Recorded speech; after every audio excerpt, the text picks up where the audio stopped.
and your sports network. Yeah, I've been closer to Jesus before. So can you help me out?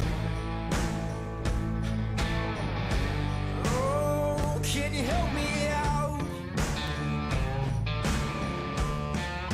Am I on my own? Am I on my own? Or can you help me out? Am I on my own? Am I on my own? Or can you help me out? Can you help me out? I've been scared to look at my soul.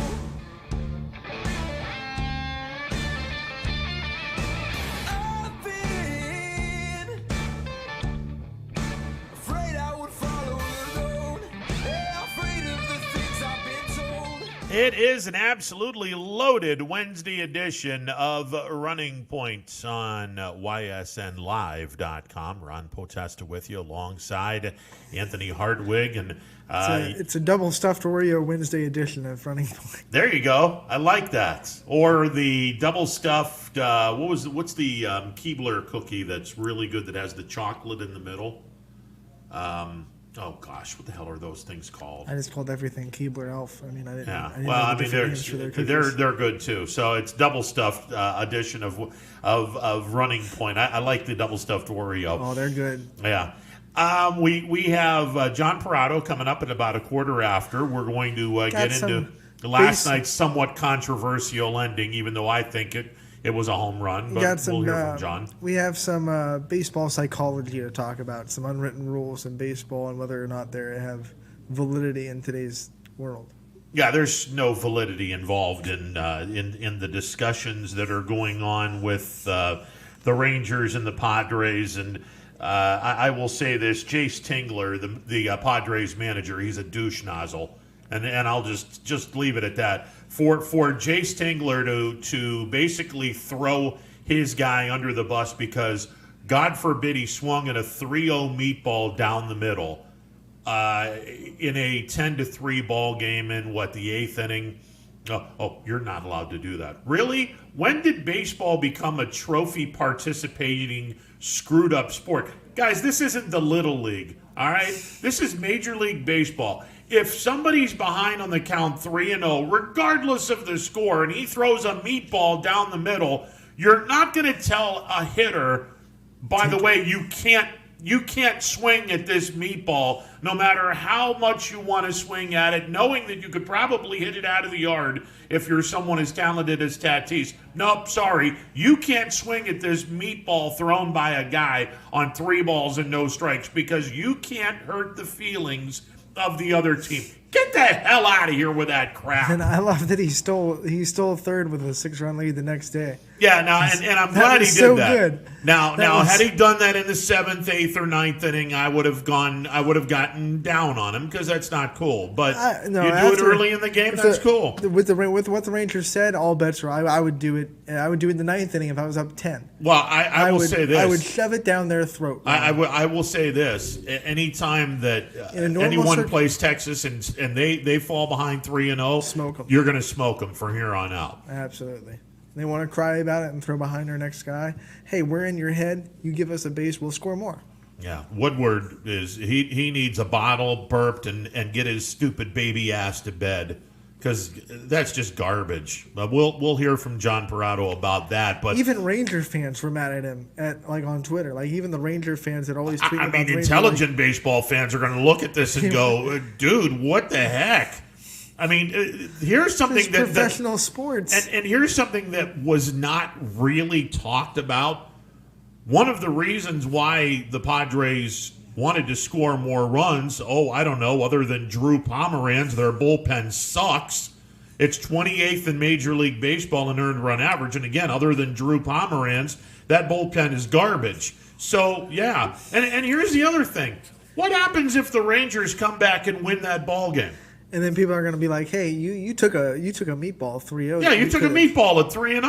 No, I mean, look, it's the same thing in football. If you're up by 49 points and you have the third team in and the third team is scoring touchdowns, now granted, if you're throwing the ball up 42 or 49, I'm going to have a serious problem with that. But if you've got the third team on the field and you're up 49 points and you're scoring touchdowns and the guy's only running the football, I got no problems with that. Stop this guy.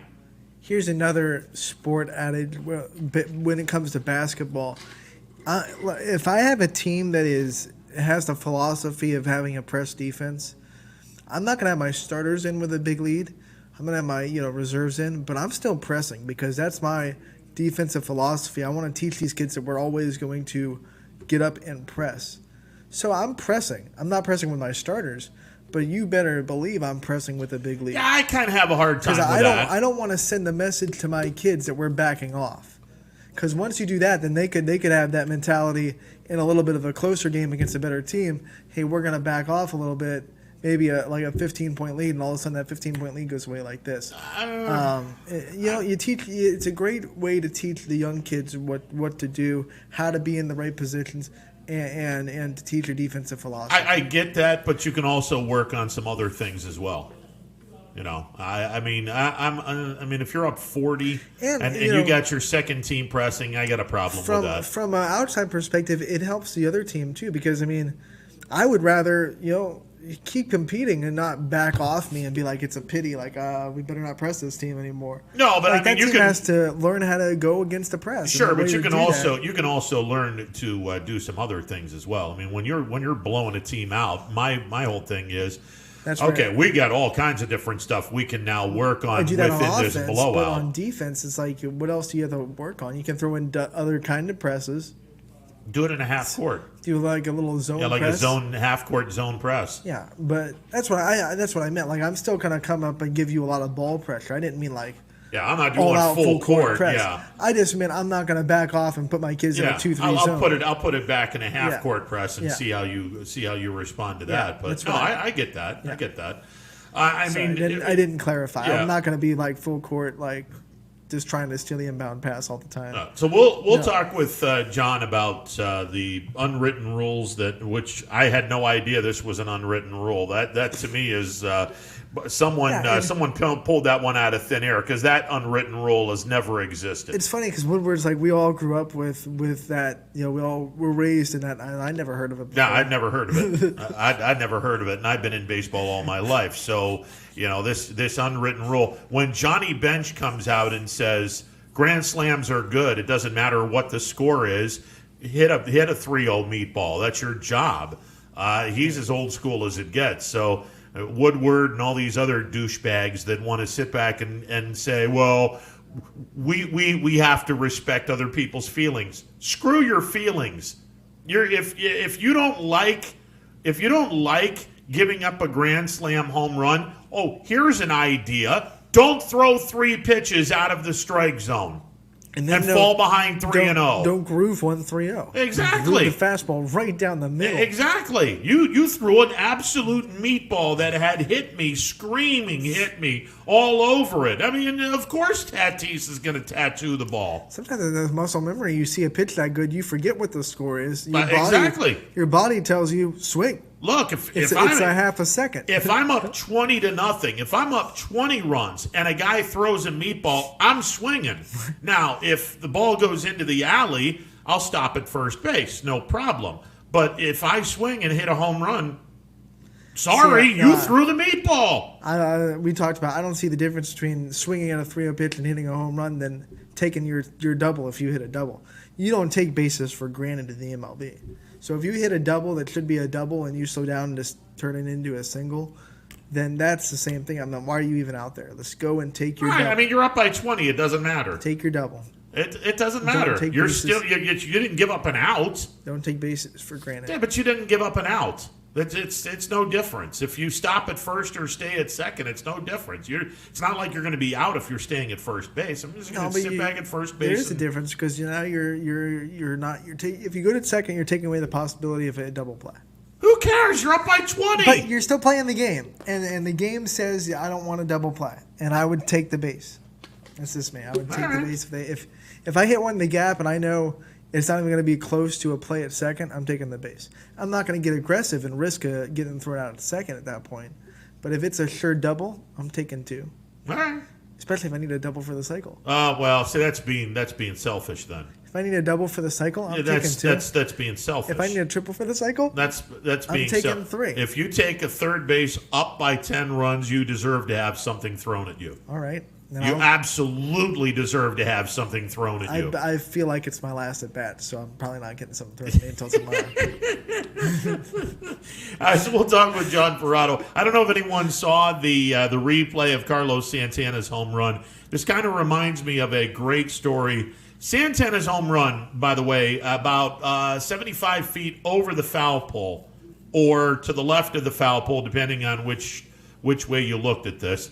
But it was way, way, way high vertically over the foul pole. Kind of reminded me of a story. Boardman was playing Steubenville in the, I want to say, late 70s, early 80s, and it was a very close game, decided by an extra point, which, by the way, Boardman, depending on which fan base you are, Boardman kicked an extra point that looked good by all accounts. And everyone, by the way, this game was in Steubenville. The referees looked at each other, didn't make a signal for about a good minute, and they looked at each other and talked. And then the referee threw this. The Boardman coach said, well, "What the hell? How can you call that no good? Why are you saying it's no good?" And the referee looked at the coach dead in his eyes and said, "Too high." What the heck is that? So I'm sure that the Pirates players thought, wait a second, that ball was to the left. That ball was to the left of the foul pole. Now, if you saw the replay right down the line, you could see that the ball was tailing, but it looked like it went over the foul pole and then tailed to the left as it started drifting downward. So I think, ultimately, just my opinion. But that Boardman one wasn't even, it was right down the middle. It was right down the middle. So, it was too high. Yeah. As if the goalposts are a box. Yeah, exactly. As if the goalposts are like this instead of like this. Ridiculous. That's one of those things where you go, that's one of the, okay. But last night, if the foul pole's 50 feet higher, I think the ball goes off the pole. We'll get John Parado's view on that because the press box is pretty... it's a pretty good location to determine if the ball is fair or foul down the left field line. We haven't talked to John since the start of. When was the last time we had him on? I felt like it was before the season started. Gearing up for the start of the season. Before the season started. So we'll have him on. We're also going to have Brian Tolnar. The playoffs, the PGA playoffs begin, and I have no idea what this means. So we'll have Brian Tolnar educate everyone. And Dan Bertolini will be on at 2 o'clock, and we'll ask him, would he take a 3-0 meatball if his team is up by 9 or 10 runs? More importantly, would he have one of his players swing at a 3-0 pitch up 9 or 10 runs? We'll hear from Dan Bertolini in the 2 o'clock hour. All right, coming up in a bit, John Parado will get his take on everything going on in Major League Baseball, including the minor/major dust-up that people are still talking about that I think is just a waste of time with Fernando Tatis Jr. We'll hear from John after this timeout. Oh, by the way, high school football's back. We'll talk a little bit about that when John Parado is done. We catch up with John coming up. Stick around. More of a Wednesday edition of Running Point on ysnlive.com. 21 News. Let's get right to our top story tonight. More experienced reporters. A new Wilmington restaurant. GM Lordstown. Telling more local stories. We'll look at efforts Boy is recovering from a broken. Around our valley. Community in Niles. We are here in Youngstown, right up. Because you expect. It's important for everyone. No place like home. More local news. In Mercer County Court. 21 News is our valley's #1 local news. Welcome home to a home made homier with Baird Brothers Fine Hardwoods. Inspiration starts at BairdBrothers.com and is turned into reality when high-quality hardwoods are delivered right to your home. Baird Brothers has the latest design trends, shiplap and skinny lap interior siding, antique oak rustic flooring. And, well, you'll find them all at BairdBrothers.com. Ordered easily, delivered conveniently, enjoyed comfortably. BairdBrothers.com. Hello, I'm Greg Burbick with G. Burbick Farms. For the last 100 years, my family has farmed in Columbiana and Mahoning counties. I began raising cattle in 1996 with the goal of providing a better product for you and your family on the dinner table. Our grass-fed and grain-supplemented Black Angus beef are raised with no hormones, steroids, or antibiotics. We're known for our hometown-friendly service and incredible tasting products. We're locally owned and have customers across the tri-state area. Our products go from our farm to your family. Stop by our farm on New Buffalo Road or visit us on the web at gburbickfarms.com. Don't forget to like us on Facebook. G. Burbick Farms, it just tastes better.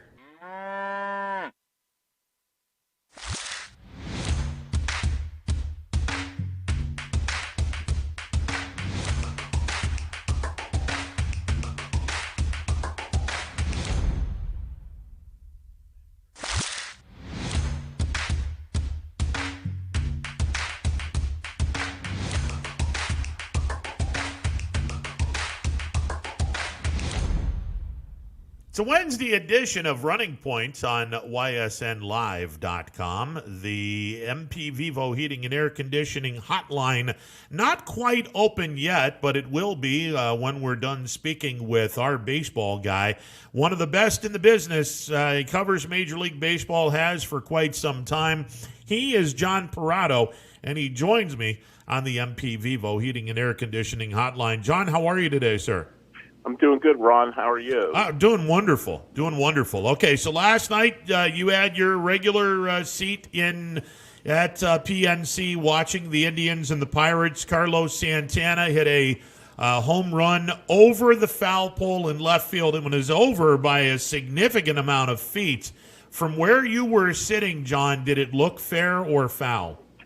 I thought it was fair, but I'll be quite honest. It was hit so high, and we are so high up in the press box at the very top of the stadium at PNC Park that it's really impossible to know for sure from my angle whether it was or not. I thought when it first went over, I thought it was fair, but then when I watched the replays on television, at times I thought it was foul. At other times I thought it was fair. It was just hit so high and so high up over the foul pole, which obviously extends very high into the air itself.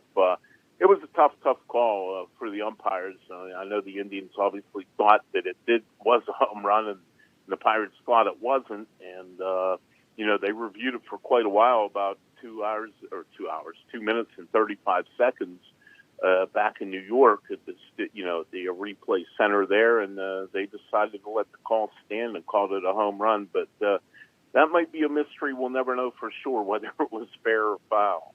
Do you get the feeling that had the umpires called it foul from the get-go, that it would have remained a foul ball?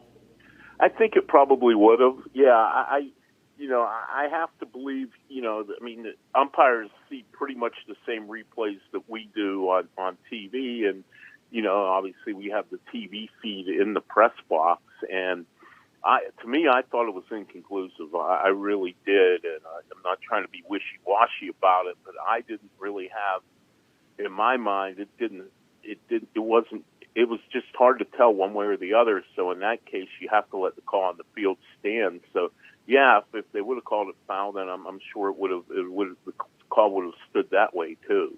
Is that long review and the fact that it stayed fair just a microcosm of the way the Pirates season has gone and all the kind of bad luck with the injuries and the kind of putting together a roster with duct tape?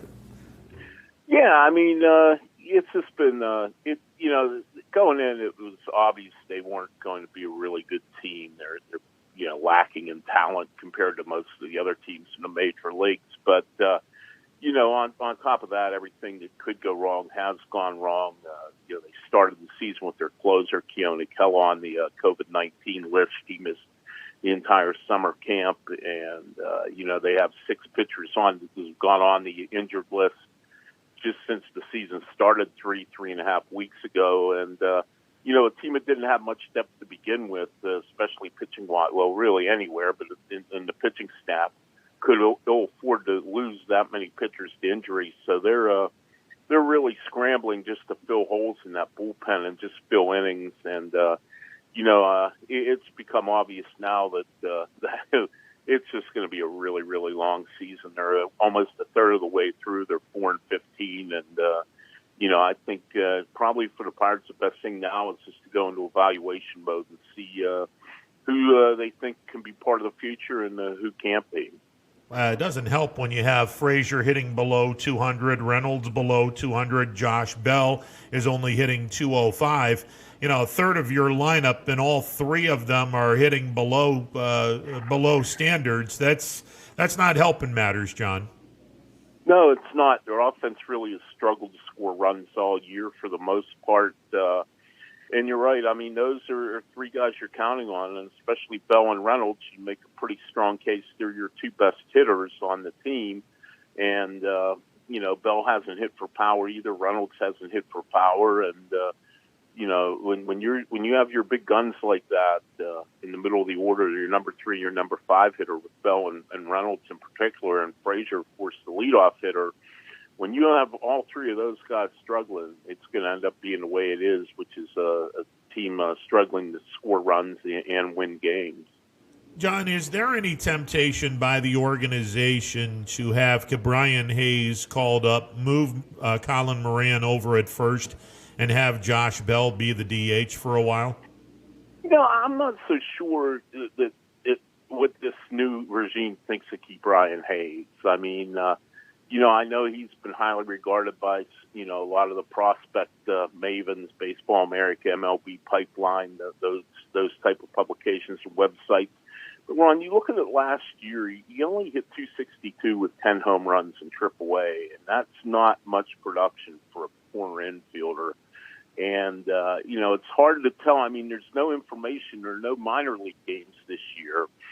So it's hard to tell how somebody's looking in these alternate camps where the players who aren't on the major league roster are working out to stay in shape in case they're needed in the big leagues. So, it very well could be that the Pirates regime, the new regime, is not as high on Ke'Bryan Hayes as the old regime was. And, I'm not so sure that he's the answer to the problems right now, and I'm not so sure he's ready to be in the big league.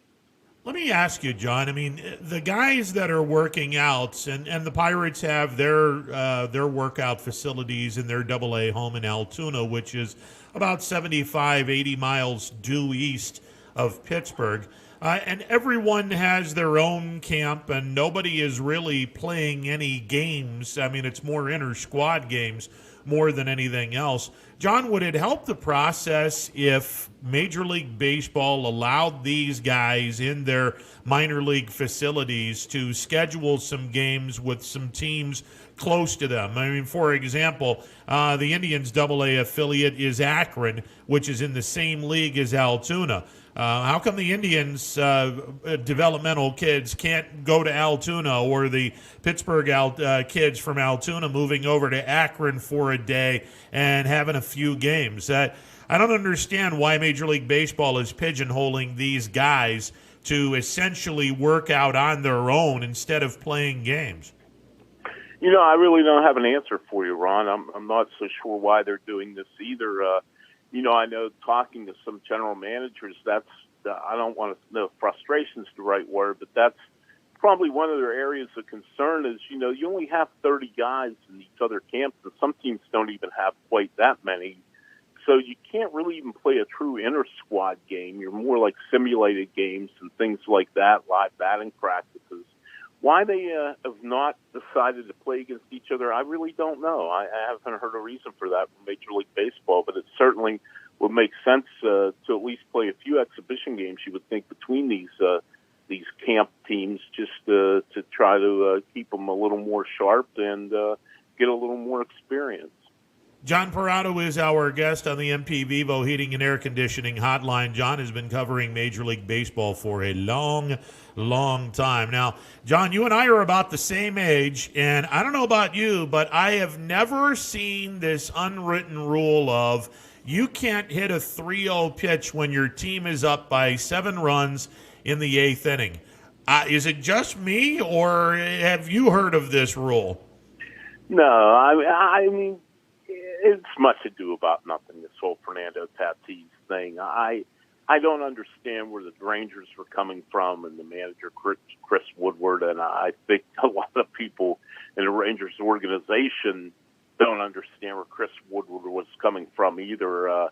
The other night, for those listening, the Padres were up 7 runs late in the game. I believe it was the 8th inning, playing in Texas, and Fernando Tatis, their 21-year-old shortstop, swung at a 3-0 pitch and hit a grand slam, and it caused the Rangers manager, Chris Woodward, went pretty upset about it. And even the Padres manager, Chase Tingler, who'd been a Rangers in their organization for the previous 13 years, felt the need to apologize about it in his post-game press conference. I didn't see the big deal about it, especially in today's game where runs score in a hurry and the home runs fly everywhere. When you're up by 7 in the 8th, yeah, it might seem like the game's over, but I mean, I don't understand why you would just quit. If you're not going to swing on 3-0, then don't swing on any pitches and just tell your hitters to go up. If you feel you're going to run up the score, tell them just go up and stand there and let them strike you out. I don't know. It made no sense to me. Well, the guy that I'm more ticked at isn't Woodward. It's Jace Tingler. Number one, you're quoting an unwritten rule that doesn't exist. And number two, you're throwing a 21-year-old kid under the bus for something that really he should be applauded for. Okay, he swung at a 3-0 pitch and drilled it. Since when is a grand slam a bad thing? It's not. And if I'm Fernando Tatis, it just made no sense to me. I don't think the kid was up there maliciously trying to say, hey, we're going to run up the score. He's just trying to hit the ball. And it's not like he showboated, he trotted slowly around the bases or looked in the Rangers dugout or any of that kind of stuff. He hit the home run, trotted around the bases, and that was that. There wasn't a big celebration. It baffles me. It really, really baffles me. And, I'm old school to an extent, but some of these things have just gotten ridiculous with the old school unwritten rules, and that's one of them. One of the things that is stopping the young fans from coming to baseball are all these unwritten rules that they kind of see at the major league level. They want to play with enthusiasm and passion, and they see all these unwritten rules that say they can't.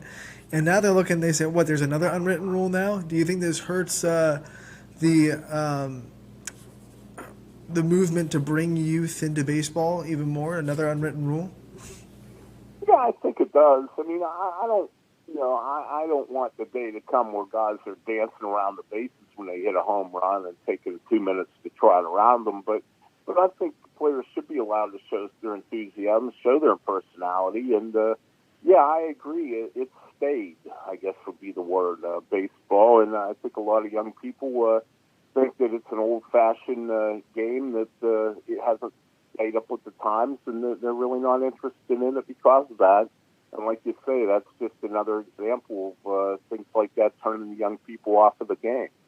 John, a couple more things before we let you go, and we are speaking with, for my money, he's the best in the business, covers Major League Baseball like no one's business.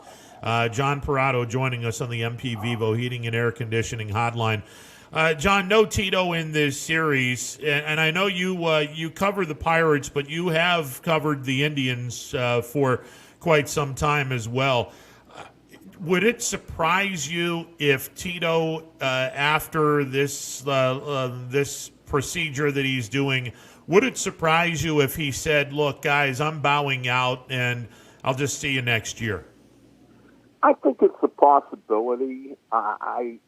He loves baseball so much. He loves being around his ballpark. He loves being around his players. I mean, I don't know. I think it would be a hard decision for him to do that.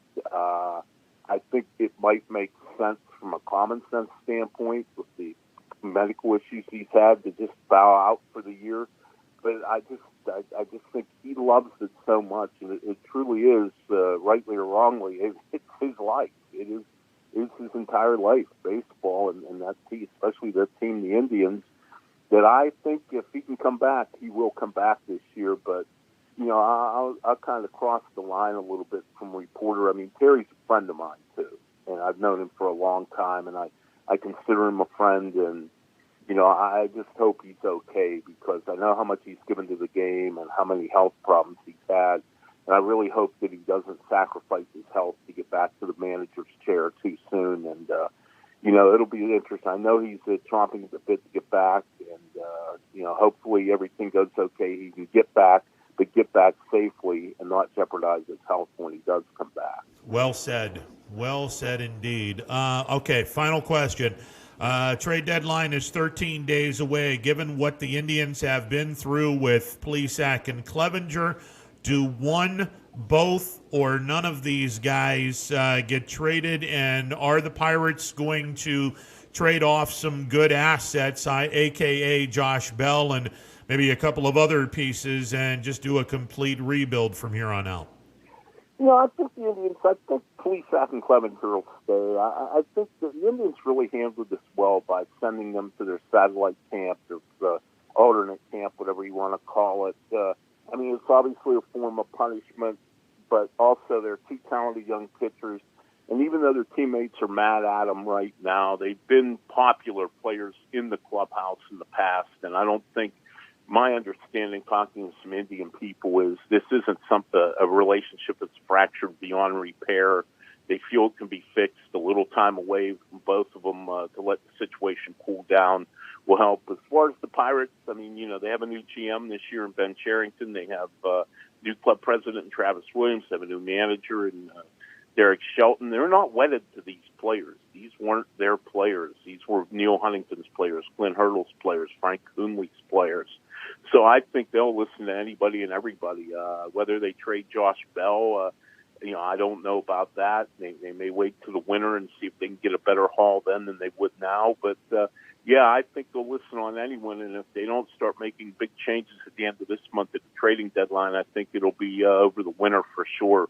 You'll start to see a number of trades, because it's become very clear that they need to blow the thing up and start over again.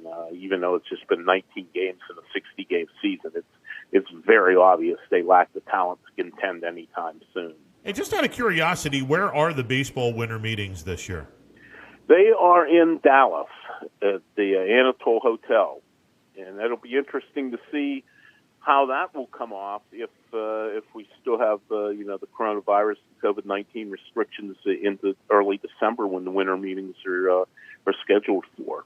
Yeah, not only that, it'll be curious to see if there's a relationship between major and minor league baseball at that point. Yeah, there sure will be. Those negotiations got very, very quiet here in the last couple of months, and I know minor league baseball changed their negotiating team in an attempt to try to, get talks going in the right direction. And I don't know. Like I said, it's been pretty much like a news blackout on that front for the last couple of months. So we'll see what happens there. John, always a pleasure, sir, and look forward to seeing you soon. Okay, Ron, thanks for having me. I appreciate it, and be well. Absolutely. That's the plan. John, thank you so much. John Parado, he covers Major League Baseball, covers the Pirates, the Indians. He works for Forbes. He's a freelancer for a couple of other places as well, and he joined us on the MP Vivo Heating and Air Conditioning hotline. I'm going to be really curious if the Indians are going to hang on to both guys, because this was made mentioned when we went off the air Monday, Anthony. Oliver Perez, who is about as old school as it gets, flat out said, if either one of these guys comes up, I'm done for the year. I will opt out. That's a bold statement. We'll see if he backs it up. If we talked about it. If they're needed to win a championship, then you better suck it up and get along with them for the next couple months. You can get rid of them after the season if it's that much of a problem. But if they're gonna be the deciding factor in a World Series or not, you better suck it up and play with these guys. I mean, look, if Plesac stays and you send Clevenger to Boston for a J.D. Martinez and a couple of minor league players, and you get J.D. Martinez in this lineup, okay, you still have Plesac. Yeah, he could, you're going to have to mend some fences, but that's okay. You now have 4 really good starters. Plutko's a 5th, but you don't need a 5th starter in the postseason. And now all of a sudden, okay, I got an extra bat to go along with Hernandez, Ramirez, Lindor, Santana, the big boy, Reyes. You got a pretty good offense if you add J.D. Martinez to the fold because, I mean, let's face it, Anthony, with the pitching staff that the Indians have, you only need to score 4 runs to consistently win. I'm all in favor of doing that, but I tend to agree with what you're saying. Look, if you have no takers or if the price isn't where you want it to be, you got to keep these guys and hope and pray that everyone can coexist and the locker room doesn't get fractured.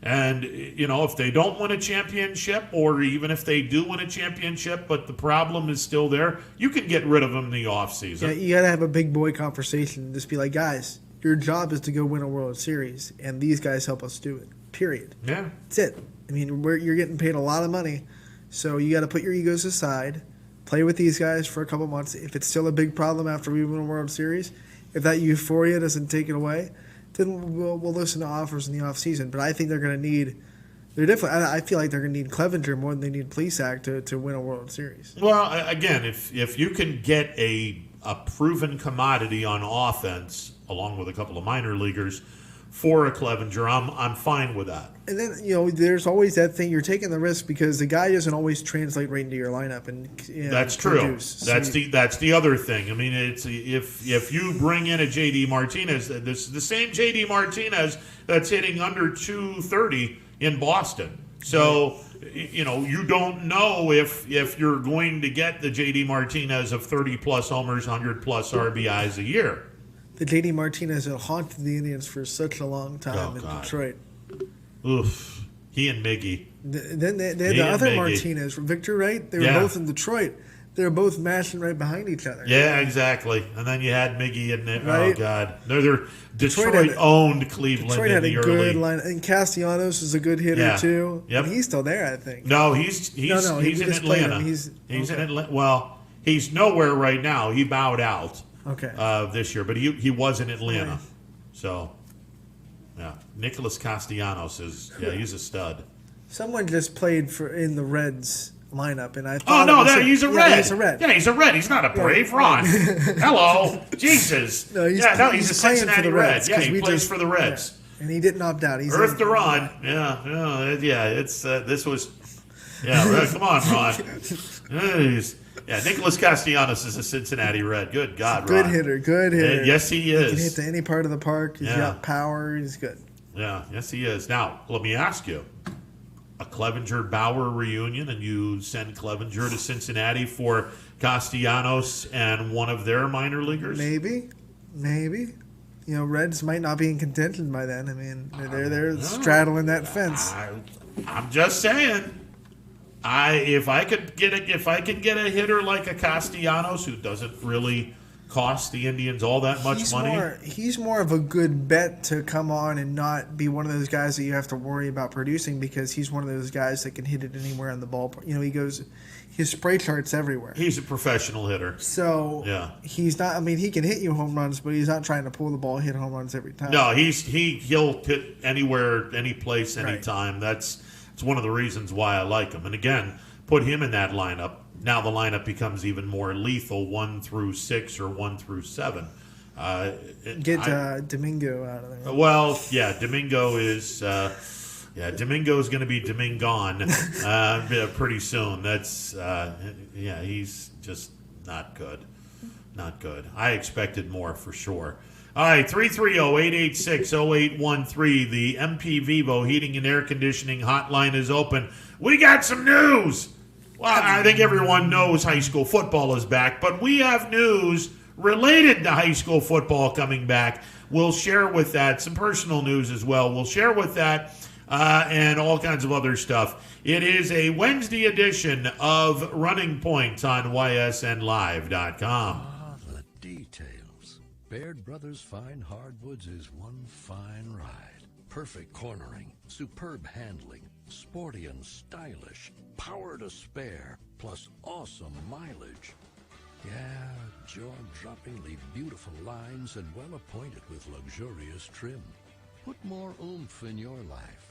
and start beholding the molding. Find your home's fine hardwood at BairdBrothers.com.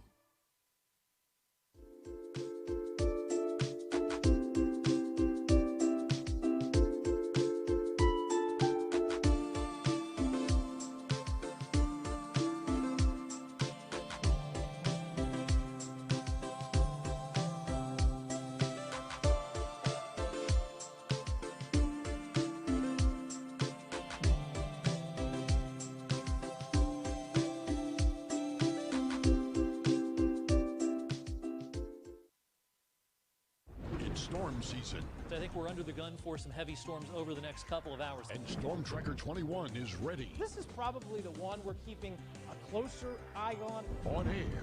And locally, we're going to have a lot of eyes on our area. Online. All right, let's talk high-risk futurecast and the timing of this weather. On social media and on our app. Stay in the showers. I'm keeping my eye on in parts of Columbiana County. Stay ready with Storm Tracker 21.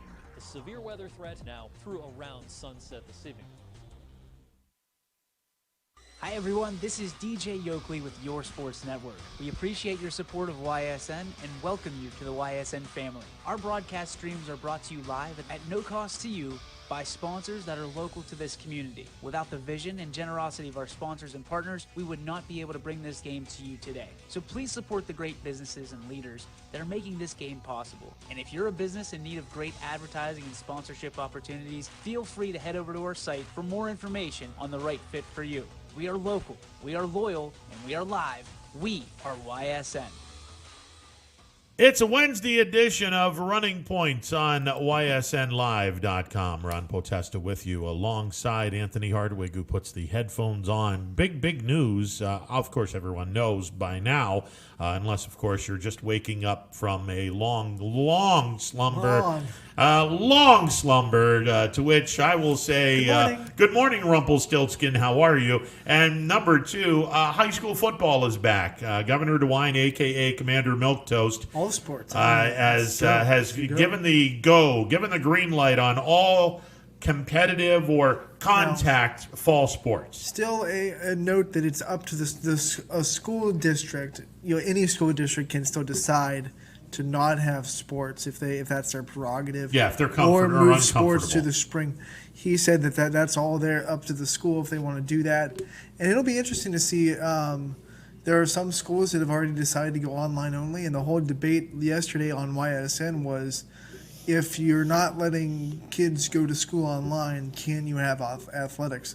And some schools are going to have to make that decision now, because some schools have already come out and said, we're going to be all online for the first 9 weeks. So we're going to have to see if those schools make those decisions. Well, Governor DeWine has said, if you want to have football and you have online schools, it's no big deal. Yeah. So I think that the whole concept of, well, if we don't have kids in the building, then we can't have athletic events. That's now gone and because Governor DeWine just announced. All the spring athletes of last year are doing the. Oh yeah, all the spring athletes are like, well, what the hell is that? What the hell is that bullshit? Yeah, the spring kids are not happy right now. The difference was last year that decision wasn't up to the schools. The OHSAA came out and said if you're not in school, you can't do sports. Yeah. So the schools' hands were tied. Now in the fall, it's up to the schools. So there is a little bit of a difference there, but the spring athletes are still going to be really upset. And they should be. And I get it. But look, at the end of the day, look, if you're going to sit back and say, well, we're going to play our football in the spring, good luck trying to find some competition because, spoiler alert, you're not going to have any. Although, having said that, unless your league, there are some schools in Cleveland and Columbus that have already canceled their football season. And look, for the folks that don't understand or don't know this, Columbus was not a surprise because nobody in that city school district were doing anything to prepare for high school football. They weren't even doing off-season weightlifting program after March because everyone just assumed that they wouldn't have football. So it's no surprise that the Columbus City schools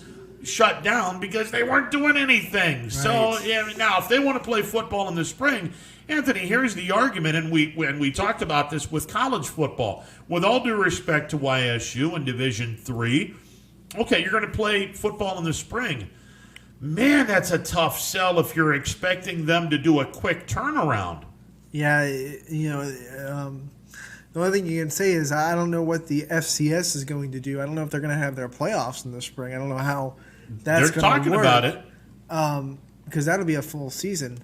Then you'd have to, but you're not going to play all the games you would because a lot of the Division I or the FBS schools might not go to spring. I don't know what all they're doing. So your all out of conference schedule might be out the window. You might be playing a conference only schedule. Might have to just decide the championships on that. I mean, look, if you do a 6-game schedule and then playoffs, if you start the year in early March, end the season in mid-April, the playoffs begin, you're done by mid-May, okay. Then you don't have spring practice and you tell them to come back in August to start practicing for the season. That's only a 2-month turnaround. You have June and July off, and then you're back at it in August.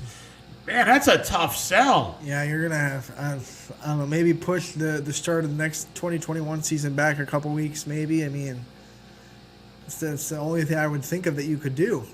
Yeah, and if you do, okay, you're also the threat of, or not the threat, the possibility of not getting a money game, because if you're moving your season to mid-September and the Power 5 conferences, not named the Big Ten and the Pac-12, are starting Labor Day weekend, okay, now that you've got 1 or 2 weeks where you're unable to have that big money game against a Power 5 opponent. Yeah, you might. I mean, the Youngstown State they were going to get paid big money just for Akron. Yeah, right? I mean, they were going to get paid like $200,000. Right. So there's a lot of money that'd be lost if some schools go to spring and other schools don't. And then on the playoffs, the other side, the NCAA came out and said we can't have fall championships because they're under their 50% guideline.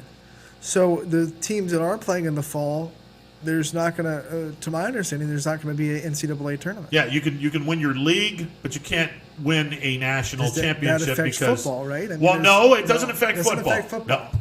No, football. No, it doesn't affect football because that Crystal Trophy has nothing to do with the NCAA. Can we bring back the Crystal Trophy? By the way, can we get rid of this big long, thing that this looks? It looks weird.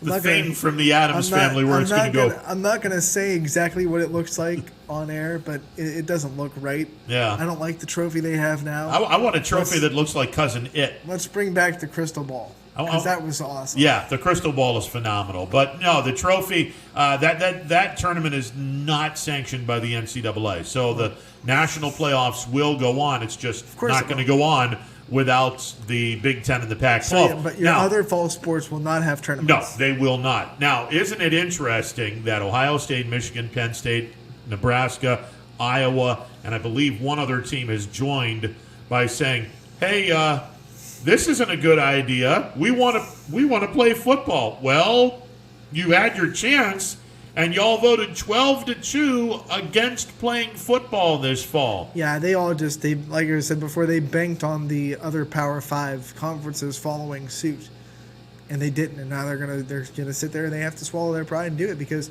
there's no going back. You can't reinstate your season. Exactly. You just can't. And this just in. If the SEC had done it, everyone would have fallen in line because they actually rule the roost. But the Big SEC Ten does it. Everyone's looking at them going, SEC was never going to do it. Of course not. I mean, the Big Ten should have called the SEC and be like, hey, you going to do it? The SEC would have been like, nah, bro. Nah. Yeah, ain't happening. So then we're going to play football. The Big Ten could have come out behind their closed doors and said, we're going to cancel our season. But let's wait and put a little. Let's wait. Yeah. Let's have some conversations with the other conferences. If we do it before the SEC and then the SEC comes out and says we're playing, we're in trouble. And now they're in trouble. They're in trouble, and now you're going to look like a doofus if you decide, well, we want to get back into it. Now, would it be nice if they said if everyone said, yeah, come on back, no problem? Sure, I'd love to see the Big Ten play. No problem. I'd love to see the Pac-12 play as well. This idea that Ohio State can just go play with the SEC for Oh, stop that. Stop it. Stop that. Not to mention the fact you wouldn't go 12-0 if you played in that conference. No, And I it saw ain't the SEC happening. release their schedule. Yeah. It's a lot of teams have brutal schedules. Yeah, they do. LSU, Auburn, Florida, and Alabama all on your schedule. Yeah, that's a gauntlet. That's and if it's back to back to back to back, then Right. you're like, what are we doing? How are we going to manage this? Yeah, that's a brutal schedule. So now I think the only schedule not released is the Big 12. They haven't officially released their No, schedule. they haven't done that yet. And look, this isn't going away anytime soon. Notre Dame had a party last weekend that the kids attended. I don't know how many football players did. Better not be in it. But if there were some, they're not only in danger of losing their scholarship, they're in danger of some other stuff. Well, Notre Dame had to cancel their classes yesterday because there's so much COVID on campus. So they're now saying fall semester, it's online, nothing else. And I'm sure that that's going to be par for the course in college, in major colleges. You should separate the football team from the campuses. In college you can do that. It's not even a discussion. Football teams should take all their classes online, have their tutors that they're all Exactly. given for those, because there are kids that just do not learn well online. It's a statistical fact. So for those kids, I'm one of them. They have their tutors that can explain face to face what they're supposed to do. I'm one of them. I look at stuff online and I'm like, I don't know. To an extent, Exactly. online, and some kids just can't do it. Exactly. All right, 330-886-0813. The big announcement attached to the return of high school football is we get to have a 5-day-a-week program now. So Monday through Friday, We're noon taking to over the 3. world. Taking over the world. Noon to 3, we have Running Point. That's that. Monday through Friday. There it This is a, and for the competition, it's a, yeah. But Monday through Friday, noon to 3, Running Points, 5 days a week, beginning Monday. And we look forward to that. Look forward to bringing back some guests that we normally had when I was on 5 days a week on terrestrial radio. I spoke with the sports editors of a number of different places, and we're going to see if we can do that. We're going to hopefully get some new friends on here as well. Some folks that cover the Browns, some folks that covers the Steelers, maybe even Ohio's football team, the Cincinnati Bearcats. Maybe we'll get someone on from the Bearcats. I'm telling you, they should market that. They should market Cincinnati's marketing team should take over Ohio because they're going to be the only show in town. Ohio's team, right? The Cincinnati Bearcats. Man, I want to run Cincinnati's social media right now. Bearcats football, Ohio's team. Right. I'm digging it, and I'd be like, yeah, that's. And, no, the great thing is, Running Point is finally going to be what it was supposed to be when it started, because there's going to be sports to talk about. Exactly. Because we started this thing, and then like 2 weeks into the show, sports were done. I know. We had to talk about a couple of basketball tournament games, and they were done. I no longer feel like a writer on the Seinfeld series. Well, we're still gonna make people laugh, but we're not talking about nothing. But we're not going to talk about nothing anymore. Yeah, definitely. Now we're like a writer on Coke. Put a call into my gambling brothers, Joe and Uncle Jimmy, and we'll hopefully, fingers crossed, have them on. That's great, because they're going to see new faces, because I'm going to be with you 2 days a week. The other days, I'm going to be working on content like crazy, because we got other sports coming on too, soccer, volleyball. This is the bad part of it that I'm. Right. Oh. Yeah, I'm not too. Tuesdays and Thursdays, you're not here. No. And Friday, you're not Friday, here because it's a busy day on Friday. Yeah, because you're doing all kinds of different stuff. So Monday and Wednesday, Anthony is here. Tuesday, Thursday, and Friday, you're not. I got to get a sidekick or have someone in studio to bounce stuff off. I'm irreplaceable, Ron. Good luck. Well, I know. That's why I'm. When I heard the news, I was like, I don't know about that, but But the good news is noon to 3, Monday through Friday. So if you starting next week, by the way. Starting next week, by the way. So Monday we'll kick off 5 days a week. So if you are a business owner, listen up. If you're someone who runs a business or is looking to advertise and you like the show, our listenership is growing and growing and growing some more. So give me a shout. We can definitely hook you up on the in the advertising and get your get your voice heard and get your business mentioned. YSNlive.com, there's a advertising tab and all the information on pricing and steps that you need to advertise on the show.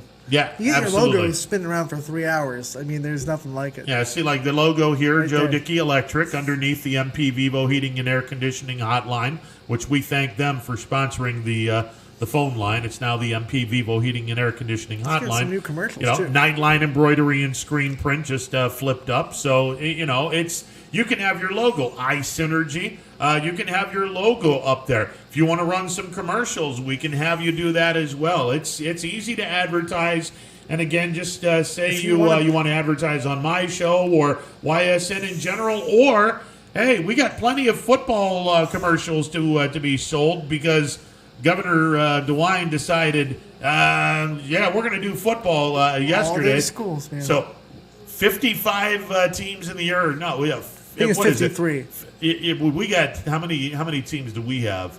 We're in the 40s, aren't we? I think- That neighborhood. Yeah, somewhere. I think 53 is like the official number we're running with. But Yeah. we should have a couple of schools that are really close too. So Yeah, so we have all Stay kinds of games tuned. that are going to be broadcast starting next Friday, don't you know? yeah, and I'm going to so, be doing volleyball starts Saturday, guys. And You're doing some games? That's my thing.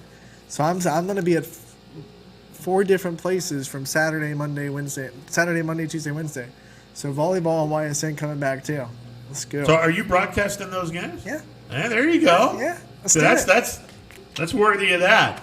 Let's see. Put me in a volleyball court doing broadcasting. People will be like, I don't know about this. He doesn't know that much about the sport. So there you go. All right, speaking of sport and something that we don't know much about, the PGA playoffs. This weekend, the PGA Tour is in Boston, and the FedEx Cup playoffs begin. I have limited knowledge on this, but I know someone that does have some pretty good knowledge on that, and it's Brian Tolmar, and he's going to break all that stuff down. We also have to talk about the results of the Greatest Golfer because we have a little bit of a dynasty going on down there in the Greatest Golfers tournament. Yeah. A guy has won 4 or 5. Yeah, that would constitute as a dynasty for sure. Talk to Brian about how all that went and all the updates on Mill Creek Park, and high school is going great down there. I think Mooney won their match there yesterday. So a lot to talk about with Brian. Absolutely. Brian Tolnar is coming up. Stick around. More of a Wednesday edition of Running Point on YSNLive.com. Baird Brothers remains your source for fine hardwood products. For the time being, we're open for customer pickup only on weekdays, 9 a.m. to 4 p.m., and Saturday from 9 a.m. till noon. Place your order online at BairdBrothers.com. Baird Brothers, for the place you love. Quality, customer service, and integrity. Those are the 4 words that have driven our success since 1957 at Joe Dickey Electric. Joe Dickey Electric is one Mahoning Valley landmark business that stays current with the requirements of our customers. Family owned and managed, we are an electrical contractor and energy solutions provider. Every member of our team adds to his or her skill set through ongoing training. Residential, commercial, industrial, automotive, and more. We keep ahead of the needs of our customers with a fleet of more than 50 vehicles and 24/7 emergency service, so you're never left in the dark. The 4M Company, being an architect and construction manager for over 40 years, has had the opportunity to use many different electrical businesses for our projects. The depth, quality, and knowledge and attention to detail displayed by Dickey Electric makes them stand out above all the rest. For state-of-the-art expertise and a timeless commitment to our customers, contact Joe Dickey Electric. We are everything electrical.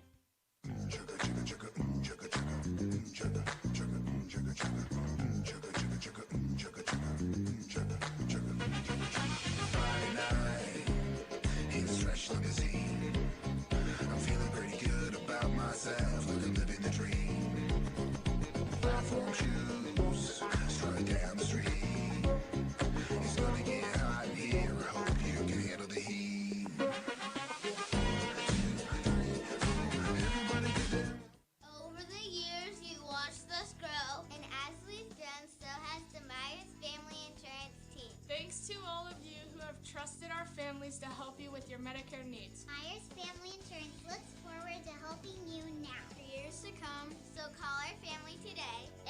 them how cute they are. Myers Family Insurance continues to be the area's resource for all your Medicare and retirement needs. Call today, 330-286-3044. It's a Wednesday edition of Running Point on YSNLive.com. Ron Potesta with you alongside Anthony Hartwig, and joining us on the MP Vivo Heating and Air Conditioning Hotline, the one and only Brian Tolnar from Mill Creek. Brian, how are you today, sir? Doing awesome on a nice, bright, and sunny day here in the Mahoning Valley. All is good for golf. Now, this is one of those days, low humidity, temps are going to be in the low 70s. This evening, it'll be nice and cool. If I did not have to work today, I would probably be playing hooky and going to Mill Creek and golfing. I can only imagine how many people have decided to spend the day in Mill Creek today. I certainly think they took you up on that idea, because we definitely had our fair share out between here and the par 3 today. I was up there this morning, and just been super busy across the board. We've got a cart path project under construction on 9 of the holes, so we're juggling people around to get them out there. But the staff's doing a good job of keeping everybody acclimated with the game and getting them on the course, getting them on somewhere if they're interested in playing golf. So it's all good. I'm hoping for the weather to cooperate the rest of the year, and hopefully we'll have everybody teeing it up through the remainder part of the fall, and when the kids go back to school, and everything will be good until the snow flies. I think this year has been obviously it's got the feel of about 3 years in one, but for the most part, a lot of the people have been really interested and reinvigorated in the game of golf again, so it's great to see that. You had the greatest golfer over the weekend. Give us a recap on how all that went. And, we have a little bit of a dynasty going on with Brandon Pluchinski. I think winning 4 of the last 5. We do. Brandon plays a lot of golf at our place. Obviously, South Range, he played his high school golf at Mill Creek, so we've got to see and become pretty fond of Brandon and what he's been able to do on the golf course. Top to bottom, I think, he is about as solid as anybody out there. We joke with him a little bit now that he's, has a real job and he's in the workforce, and, is he going to, continue to play well? And, I gave a power 3 for the greatest golfer, and he's certainly in that number, coming in at 1. So it was nice to see him be able to win and play well and compete at that highest level. He, won in a playoff this year against, Brian Corduple, another Youngstown State golfer. Brandon was as well. So it was good to see some of the local talent rise to the top. Course played tough for him on Friday. Coming out of the gates at Mill Creek, we had 2 rounds under par. Normally have about 10 or 12. With the greens drainage, the speed of the greens were a little bit faster than they're probably accustomed to seeing. Golf course was in excellent shape. The rough was a little deep, tournament ready, tournament pins. So that's why I think, Mill Creek really showed its teeth on Friday for the 300 player field. But what a great event for amateur golf in the Mahoning Valley. What Todd Franco's been able to do with that event for 11 years and running now, with all the components that they have to it, whether it's a greatest scramble, which is, obviously this year, with the COVID stuff, have got put up on the shelf, but, the junior series, the 100 holes of golf at Trumbull, where Brandon took part of that, playing over 200 holes to raise money for the Boys and Girls Club of the Mahoning Valley. I think they raised about $32,000 when it was all said and done. Each vehicle of this, greatest golfer of the Valley has done wonders for women's golf, junior golf, amateur golf, senior golf. So you name it. It's great to be a part of it, being that we host the junior part of it, a number of scrambles throughout the year on a normal year. But it's nice to be able to see tournament competition, gives them a venue to participate and be competitive. I mean, there's a lot of amateurs that are really good in this area, in the 5-county area, and some that fly in for the event from Texas and Maine and Florida and the whole 9 yards. So it's neat to see them back in the Mahoning Valley, competing at a high level, trying to make the cut, after they play Saturday's round at 4 area country clubs, trying to get into that final at the Lake Club. So I think it's, just great for amateur golf, and it's a great vehicle to still be competitive, once you've been past your prime. Hey, Brian, before we even start talking about the FedEx Cup playoffs, I got to ask, with the weather being as phenomenal as it has been for the last few days, does that quicken the pace on the capital improvements that you have going on at Mill Creek?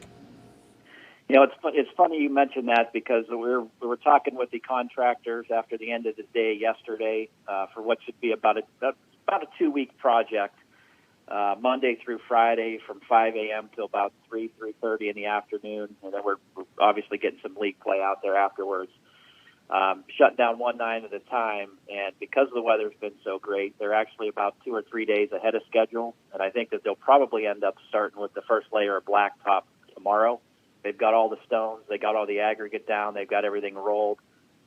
Everything is in place to cap off what we need to cap off, and a couple places that we took out some cart path that had some roots growing through. We trimmed those up, and those will get fixed as well. But weather is certainly going to be a dictator in how fast or how slow your projects come. I can recall a couple years back when we did the bunkers on the south course. They went through the first half of it, the first 9 holes. They were like 2 or 3 days ahead, and by the time that they were all said and done, we got like 2 weeks straight of rain. So it ended up being a 6 or 8 week project when it should have been probably 3 or 4. So it will certainly dictate how it portrays. But the pace that they're going right now, and the weather being as cooperative as it is, has really led this project to be a little bit ahead of schedule. And some of the things that we've tried to do, because we have that 9 shutdown, and we're about a week or 2 away from aerifying fairways and tees, we're doing those holes while they're down, so we don't have to shut it down another time as we head into the fall, and they'll be healed right back up and ready to go. So we're trying to kill 2 birds with 1 stone, and again, take advantage of the great weather, and knowing in the back of our minds that every 4 years you get about a 10-month season. This is the 4th year. We should have about 10 months. Everything else is about 8 or 9 months from if you track the weather. So, keeping that in focus, we want to make sure that we have a lot of longevity in September, October, November. So the more that we can get done now and knock out of the way, the better we're going to be. But, from a construction standpoint, when this is finished, we'll have 90% of what we want to do on the golf course pretty much completed. Aesthetically, it'll be a lot more pleasing.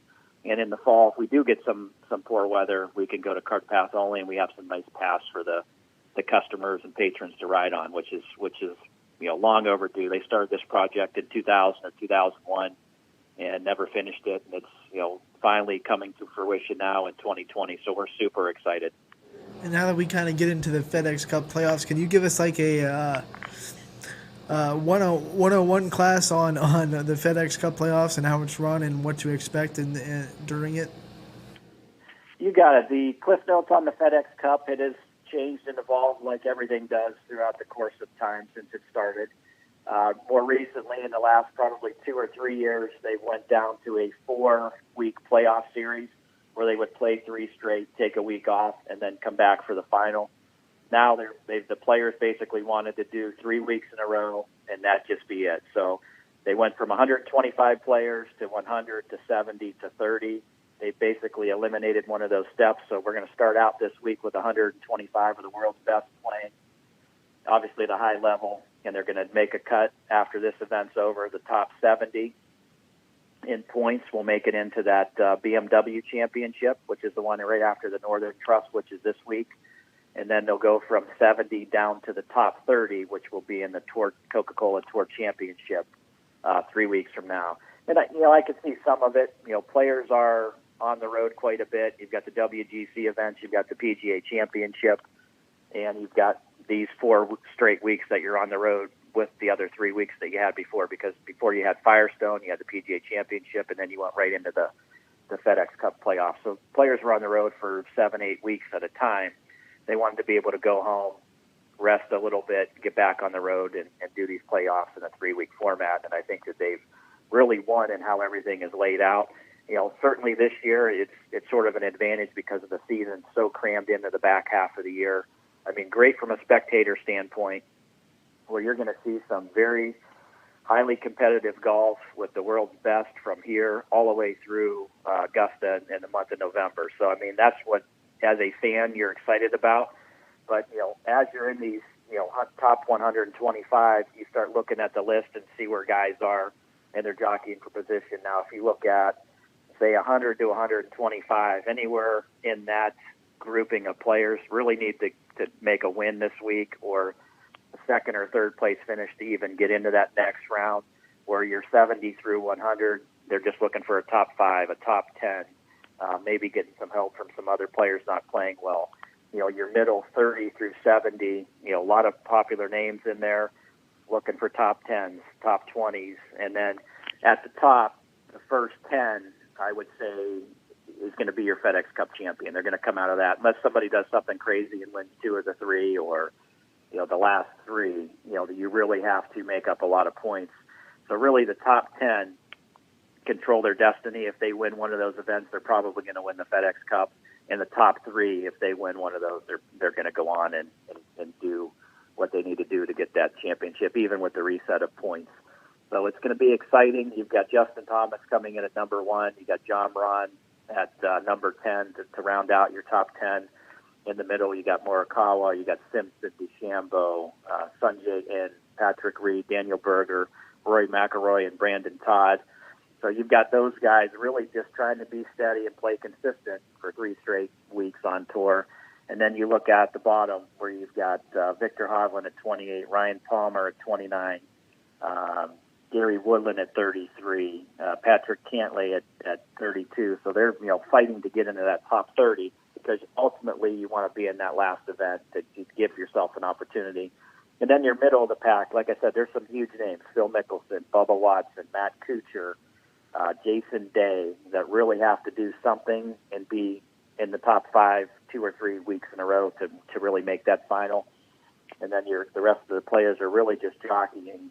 Locally here, Jason Kokrak comes in at 90, so he needs to move up 20 spots. So if he has another week like he did at the PGA Championship, where he played well and consistent, if he parlays that into a good week this week, he'll make that 70 number, and then he'll give himself an opportunity to get into that final field top 30 event. So from a playoff standpoint, it's certainly exciting, and there's a lot of people in the mix. And then we're just gonna lose players as we go into that Tour Championship down at the Atlantic Athletic Club for the Coca-Cola Tour Championship. So it's an exciting time for golf. There's no doubt about it. Well, Brian, I'm looking at a guy 2 steps in front of Jason Kokrak. Ricky Fowler is 88.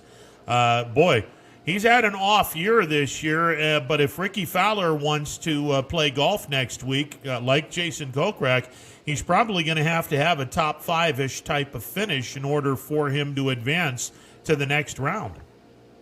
He does. There's, he's in that boat. Jordan Spieth. I mean, what's the odds of talking about Jordan Spieth at 100 having to move up 30 spots to make it to the next one? I mean, you take names like that. Tommy Fleetwood is the guy that we've talked about a lot the last couple weeks at some of these events. And you up and down the list. Zach Johnson at 104. Justin Rose, who I picked several times this year, is at 109.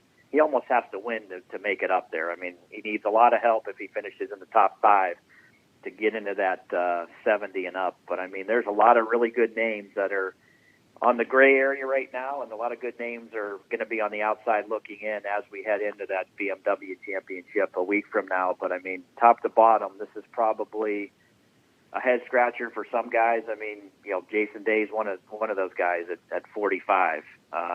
Never expected him to be there. Matt Kuchar at 63. He's very steadily in the top 30, top 40 year in and year out. He's 20 spots back. Jason Kokrak, obviously we knew he had some issues and some struggles as of late, and it's why he's at 90. But I mean, he's normally very consistent from a make a cut standpoint, so he gains a lot of points. This year he had 4 or 5 events where he missed a cut consecutively, so that's going to certainly weigh on what he can do. Siwoo Kim, we talked about him last week being in our Power 5, made a good showing. I think he finished 4th. He's up to 82, so he basically went from 130-something up to 82. So it can be done. It's just a matter of who's playing consistently through the course of 3 weeks on the PGA Tour. And I, when we talk about picks later on, it's going to come down to, this is a marathon. And you need to have it for 3 straight weeks, or you need to have one-year weeks be a top 10 or top 15, and you need to have it for the other 2. So you have to be consistent in a short period of time. So it's going to be interesting to see how the players manage that on the venues that they're going to go to. Well, 2 other golfers that just surprised me that they're in the top 100, but they're in the real extreme tail end. Brooks Koepka's at 97. Brandt Snedeker's at 98. I mean, there's a lot of golfers that if they don't have a good weekend of golf in Boston, they're not going to be golfing next week.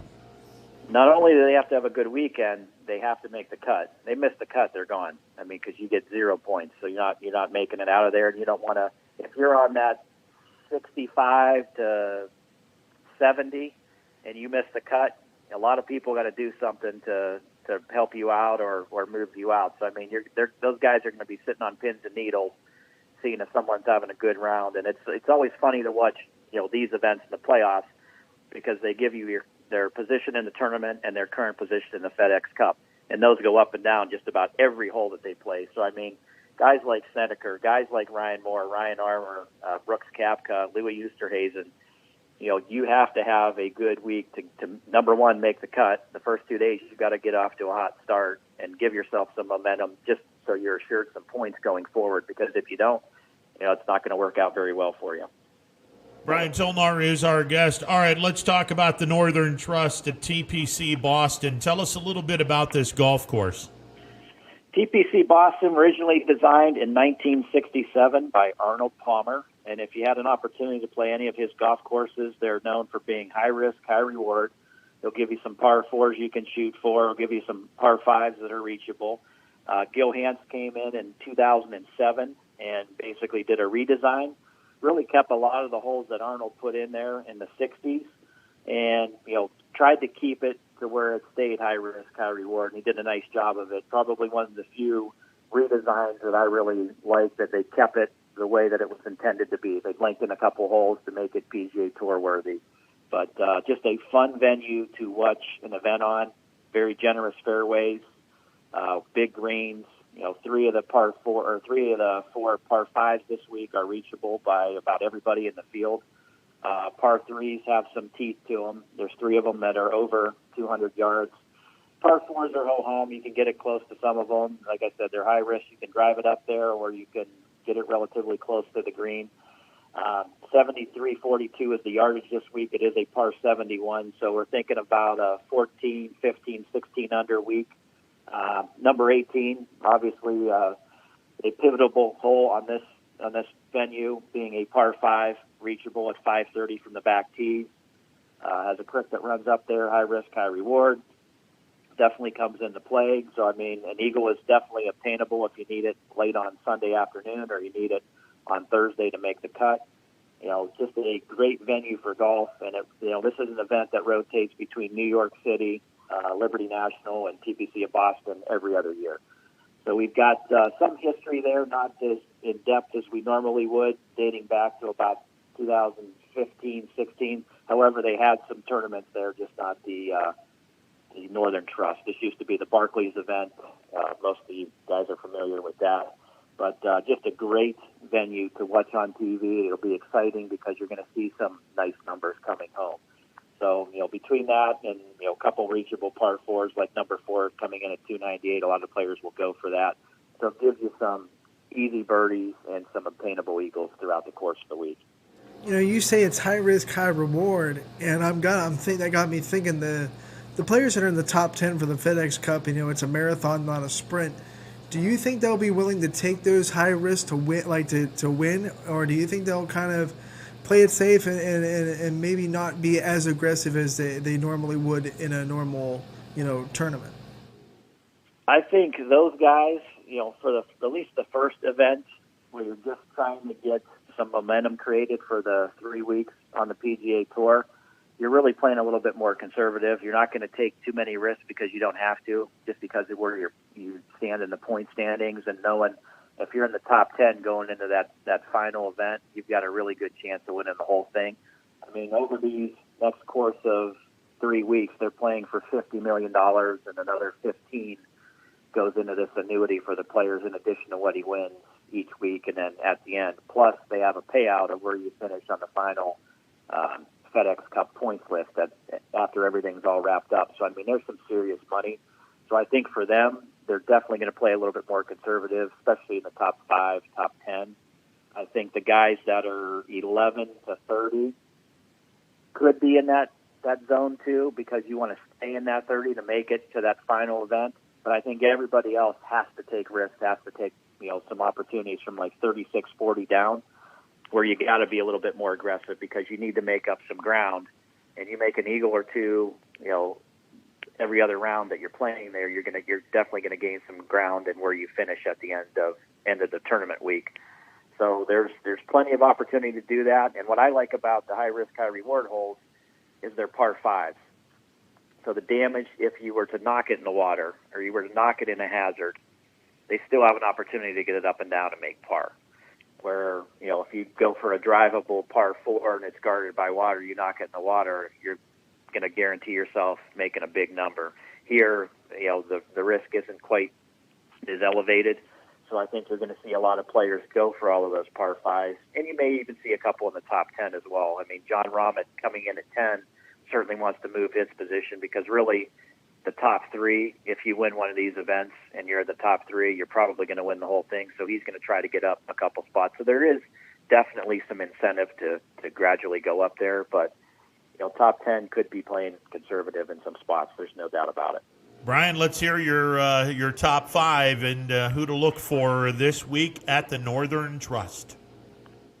Top 5, we'll start off at number 1, Justin Thomas. I think, the playoffs were built for his game. He's definitely a marathon player. He's got some youthful exuberance to him. I think from start to finish, he's not going to get tired by the end of 3 weeks. I think he needs to be on for 3 straight weeks. There's no doubt about it. He's the 2017 FedEx Cup champion. He's won at the TPC of Boston in 2017. I think as he gets hot, he stays hot for a number of weeks, and I think he will be hard to beat. And I think where he is in his position, obviously at number 1 and where he's at in points, if he plays top 5, top 10 in all of these, I think he's going to be hard to catch. You really have to do something special like win 2 events to really, get yourself up there. Patrick Reed's another one of those guys, a player that can get hot in a very short period of time. He's a solid iron player. He makes birdies in bunches. I think, he would be formidable for that. Bryson DeChambeau comes in at our 3rd spot this week. He won in Boston in 2018. He certainly has the length to do what needs to be done off of the tee, and certainly, has played well in majors and very consistent all year. And I think that his weightlifting and his weight gain and his strengthening and conditioning during the off season certainly will help him over a 3-week period. Number 4 is probably more of a wild card at 4 than anything. Colin Morikawa, other than winning a major this year, he's played very consistent, and I think he just has no fear because he's not used to being under that pressure. Now that the pressure's off after winning a PGA Tour event, albeit a major, I think he has nothing to lose other than if he plays good or bad. So I think you're going to see him play good this week. Rounding out the top 5 is Webb Simpson, coming off a 4th straight 3rd place finish. He's got 3 wins this year. In 2020, he's about as solid as you can get. He's won there in 2011 at the TPC of Boston, so he's familiar playing successfully there when it was the Barclays event. And I just think he's about as well-rounded as anybody. And he's definitely one of those people that obviously a U.S. Open winner is known as being very conservative. Hits a lot of fairways and gives himself some opportunities on the greens. And I think the way that he putted this past week, if he putts that well, I think he's going to be lights out as well. A couple sleepers, we're going to go with Siwoo Kim again. Obviously a sleeper last week. He's coming off a 3rd at the Wyndham. Daniel Berger, he's got a win, a 2nd, a 3rd, a 4th, a 5th, a 9th, and a 13th place finish all in the past 6 months. So, he's about as consistent, as hot as anybody. And then John Rahm, who's number 10 on the FedEx Cup, number 1 in the world for the 2nd time this season. He certainly has the length and power. It's a matter of can he get it done for 4 straight rounds, and that's why he's in our sleepers of the week. All right, for my pick, I'm going back to the beginning. I picked this guy, and he won the next week, so I'm hoping my luck changes a little bit. I got Webb Simpson winning this weekend. I think he, like Brian said, he's been playing really consistently, and I think he pulls off a win this weekend. And that's my guy. I think the sleeper, I wouldn't sleep on Xander Schauffele. And also Jason Day, I think, is going to have a good weekend as well. All right, I'm going off the board. Go ahead, Brian. I'm sorry. I think Jason Day, obviously he's won it, I think once, maybe twice. I think he's there, but he's right in the middle of where he needs to be. And Webb Simpson at 3, if he wins, he pretty much is going to wrap it up if he just keeps breathing at the BMW and the Coca-Cola Tour Championship. So, at number 3, you're really controlling your own destiny, and obviously being in the top 10 certainly helps as well. All right, there are 2 guys that I really like this weekend based on their past history. The first guy is who I think is going to win this, and he needs to get it going, but he's also a 2-time winner there. He's also the all-time earnings leader at TPC Boston. He is Rory McIlroy. There's something about this course where Rory absolutely loves playing at the TPC in Boston, so I think he's going to do really well this weekend. And honestly, I think Justin Thomas, he's done a very nice job. Dustin Johnson, for me, 4 top 10 finishes at the TPC in Boston, including a tied for 7th in 2018. I think he's another one that's going to have a productive weekend. Yeah, I think, when you talk about Dustin Johnson and you talk about Rory, they've kind of been the same player pretty much the last 6 months. They've played good in spurts, 2 or 3 rounds, just haven't, got the monkey off the back to jump through. And, I think it comes down to where they're at putting-wise. Both of them drive the ball extremely long, and they drive it pretty darn accurately. And it's just a matter of, can they make the 3-footer when they need it? Can they make a 10-footer for birdie when you have to have a birdie coming down the stretch? And I think that's what we haven't seen out of both of those guys in 2020, which we're used to seeing and have seen for the last probably 5 to 6 years on the PGA Tour. So, any of those guys can have a breakout, and then it's just a matter of momentum going into the week after and then making it into that round of the top 30. Brian, I think every casual golf fan just wants to know what to expect from Tiger Woods in the next 3 weeks in the FedEx Cup. You know what? That one is a $1 million question mark. Because he's right where Brooks Koepka is, too. There's venues that both of those guys should have played well at in the limited time that they've played. Tiger obviously hasn't played as much as Brooks in comparison to number of events played, but both of those guys are definitely a head-scratcher because they have not played well. Tiger's missed some fairways, he's missed some greens. Tiger the last couple of years, even his win at the Masters, was a landmark win for the PGA Tour, and if you're a fan of golf.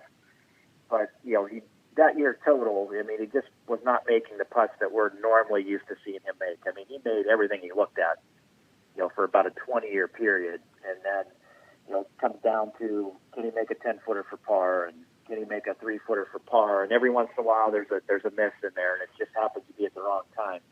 So as a fan of golf, absolutely, you want to see him win. You want to see him be in there because he's awesome for ratings from a fans venue and a television perspective. But there's no doubt. Can he win? Absolutely. He's going to need to do a lot to get himself in position to make that round of 30 at the Atlanta Athletic Club for the Coca-Cola Tour Championship. But he needs to start doing it. He needs to start doing it this week, to be quite honest with you, because you can't leave it up to the other players to control your destiny. Brian, before we get into your tip of the week, let me ask, does Jason Kokrak survive and go on to the BMW Championship? I think he does. I think it's because of his length. I think he's going to be able to take advantage of the par 5s up there. I think he's going to get it close to some of the par 4s that are drivable. And I think if he can stay consistent, and obviously needs to get off to a really good start on Thursday and Friday, it's going to give him some momentum going into Saturday and Sunday. And I think if he makes the cut and shoots, I want to say 7 to 12 under, somewhere in that number for the week, I think he's there. I think he's going to be close to 70, from 60 to 70, but I think he's there with a number like that at week's end. Hopefully you're right. All right, let's get to the tip of the week that we want to turn into book form. I'm digging the idea that you had last week. The wheels have been turning in our social media guy over here as he's chomping at the bit to get a part of this as well. I like it. Well, the last couple of weeks we've talked about the uphill lie and the downhill lie. Now we're going to talk about, for this week and next week, the side hill lie. Side hill lie where the ball is below your feet, and a side hill lie next week where the ball will be above your feet. So you're standing on the hill. Your feet are higher than where the golf ball is. So if you're standing on the hill, you know, the club's going to feel like you really have to extend down to the golf ball. First thing that you want to do is you want to make sure that your balance is in check. Just as important as they were with the uphill lie and the downhill lie, we want to make sure we maintain very good balance, very good posture through the shot. And because we're on the hillside, it's going to be tough to do. So what you want to do is when you take your stance, you want to feel about 70% of the weight in both of your heels. So you're going to try to really kind of like lean back into the hill. So you're going to brace yourself, really make your lower body extremely stable. So you're going to take your normal stance width, which would be if I'm hitting a 7-iron, for example, I'm going to play the ball in the center of my stance. I'm going to take my normal shoulders width apart stance with the fact that I'm just putting some weight more towards the heels of my feet as opposed to the toes. So we're balancing ourselves into the hill. Number two, the ball flight is always going to go, what I tell everybody, if you're uphill or downhill, the ball flight's going to go with where the hill's going. So in this case, if I'm a right-handed golfer and I'm hitting this shot, it's going to go downhill. Gravity's going to pull it that way. So if I'm a right-handed golfer, it's going to cause the ball to slice. So what we have to do is we want to make sure that our stance is set up to play the slice. So if I'm on a hill that's not very severe, I'm going to go, maybe 5, 6, 8 yards left of the target, knowing that that ball is going to slice back towards the pin. As the hill gets more severe, the further left that you have to aim. So if we're on a hill that's got probably a 50% grade, you're going to aim 10, 15 yards left of the target, knowing that that ball is going to slice a little bit more. So the tendency would be with the slice, you're going to put a lot more backspin on it, a lot more side spin when it hits. It'll check, maybe roll off to the right a little bit. So we have to compensate for that bounce, and that's why we move our shoulders and our feet, knees, and hips left of where we're trying to go for the intended target. Golf ball, obviously, is going to come off with more spin. So if I'm hitting a 150-yard shot, it's not going to roll out quite as far. Maybe I want to turn that 7-iron into a 6-iron, knowing that the ball, when it hits, it's not going to roll quite as far. So I may go into a 6-iron to compensate for some of the distance that I'm trying to hit. From there, it's just a matter of making your normal golf swing and maintaining your balance. We want to make sure that we're stable. Our goal is, in this case, because we're on a hill, we've got some severity to the slope. The goal is, instead of firing at the pin, we want to make sure that we hit the center of the green or catch a part of the green, give ourselves an opportunity to putt, or leave yourself in a spot that is an easy chip to get the ball up and down, because it is going to be a little bit tougher than we're accustomed to doing. But as long as you maintain your balance through the shot's going to come off slicing for the right-handed golfer, and it's going to hit and stick relatively soft from where it's at. So we just have to compensate for that. Other than that, it's just a matter of maintaining your balance and making sure that you're positive, that you have enough club, that you're not having to swing out of your shoes and hit it extra hard. That's why we went back from that 7 to a 6, so I can keep that nice smooth swing, keep a good tempo to maintain our balance. And I think if we do those things, you're going to hit a lot of those greens. One, you're on a lie that's less than normal. All right, Brian, this is the side hill lie with the ball below your feet. Yeah. Okay, so let me ask you that, and we're going to assume that it's 150 yards, and normally you would hit a 7, but in this case, you're going to hit a 6. You made mention about the way you want to have your feet, and the ball is going to be between your feet. It's no secret that when you have your front foot closer to the ball goes up in the air a little bit higher. So why do you want to keep everything where the ball between the 2 feet? Why not have the ball closer to the front foot? Well, because you're looking at a couple things. Number one, balance is key. So the tendency of this shot would be to pull up. So the more that we have the ball forward in our stance, the more we almost come to the point where we're going to hit the ball in the center of the ball or towards the top of the ball. So we want to make sure we make that good, crisp contact, so we're hitting down through it. In a normal 7-iron, I would position the ball in the center of my stance. In a shot that we'll go to and probably I don't know, 2 or 3 weeks now when we talk about a high shot or a knockdown, that's where you're going to want to adjust that ball position. The more towards the front, the higher it's going to go. The less spin you're going to put on it, the more towards the back, the more you're going to trap it and hit those knockdowns or punch shots. So maintaining it in the center is going to give you some familiarity with it, making sure that the ball position is the same. The only thing that we're going to adjust is our alignment. So making sure feet, knees, hips, and shoulders are left of the target, knowing that the ball is going to slice for that right-handed golfer. And then the opposite would apply for a lefty. Ron's got it. He's got the page torn out, and I think he's going to fold it up and put it in his back pocket for the next time he goes out to the golf course. You should have a notebook by the time we're done. Brian, I'm starting to look like George Costanza, and I have all this crap in my wallet, and I'm waiting for my back to have all kinds of problems because I got my wallet all filled up with stuff.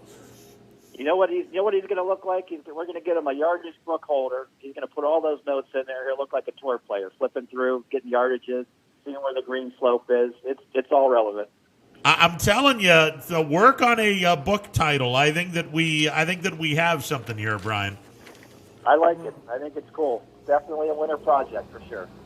A little pamphlet you can kind of clip on the golf cart or clip in the back of your pants.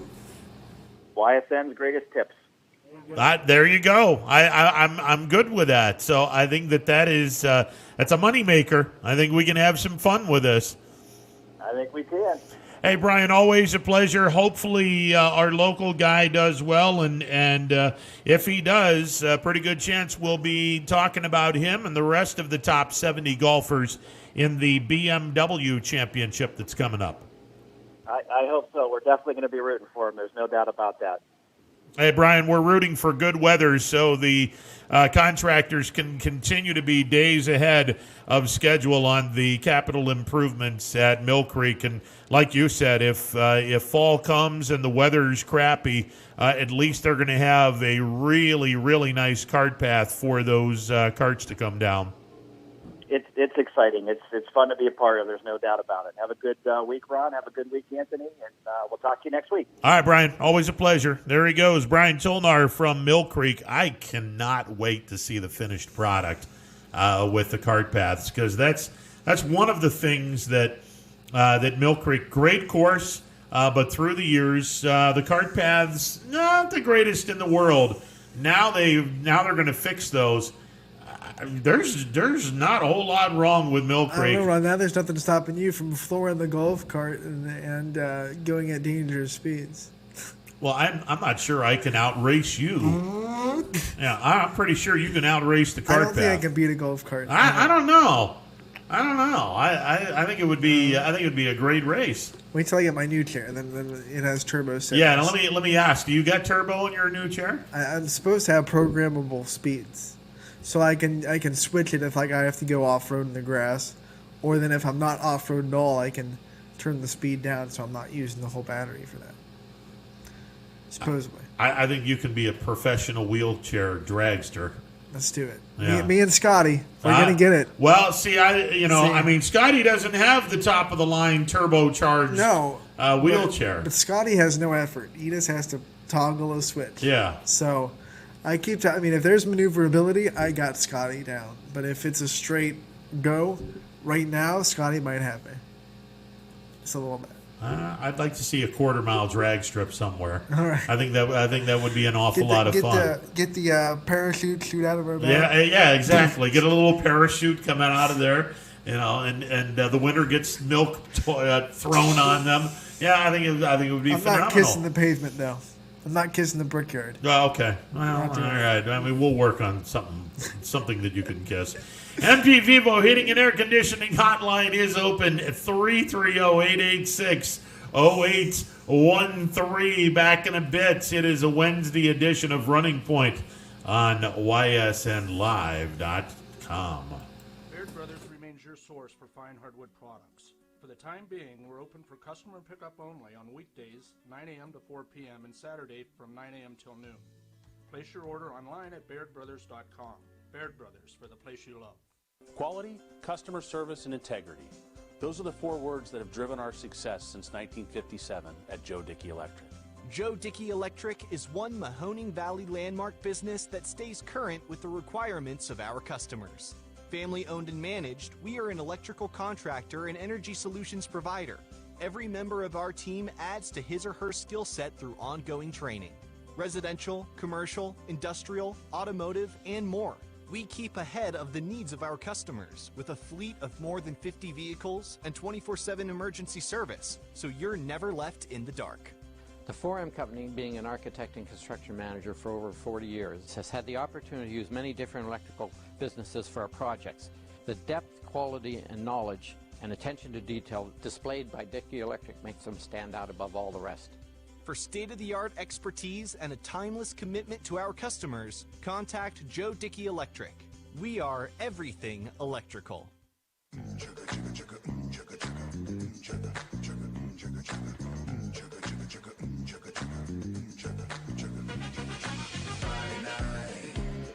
It's fresh limousine. I'm feeling pretty good about myself, like I'm living the dream. Platform shoes, strut down the street. It's gonna get hot in here. Hope you can handle the heat.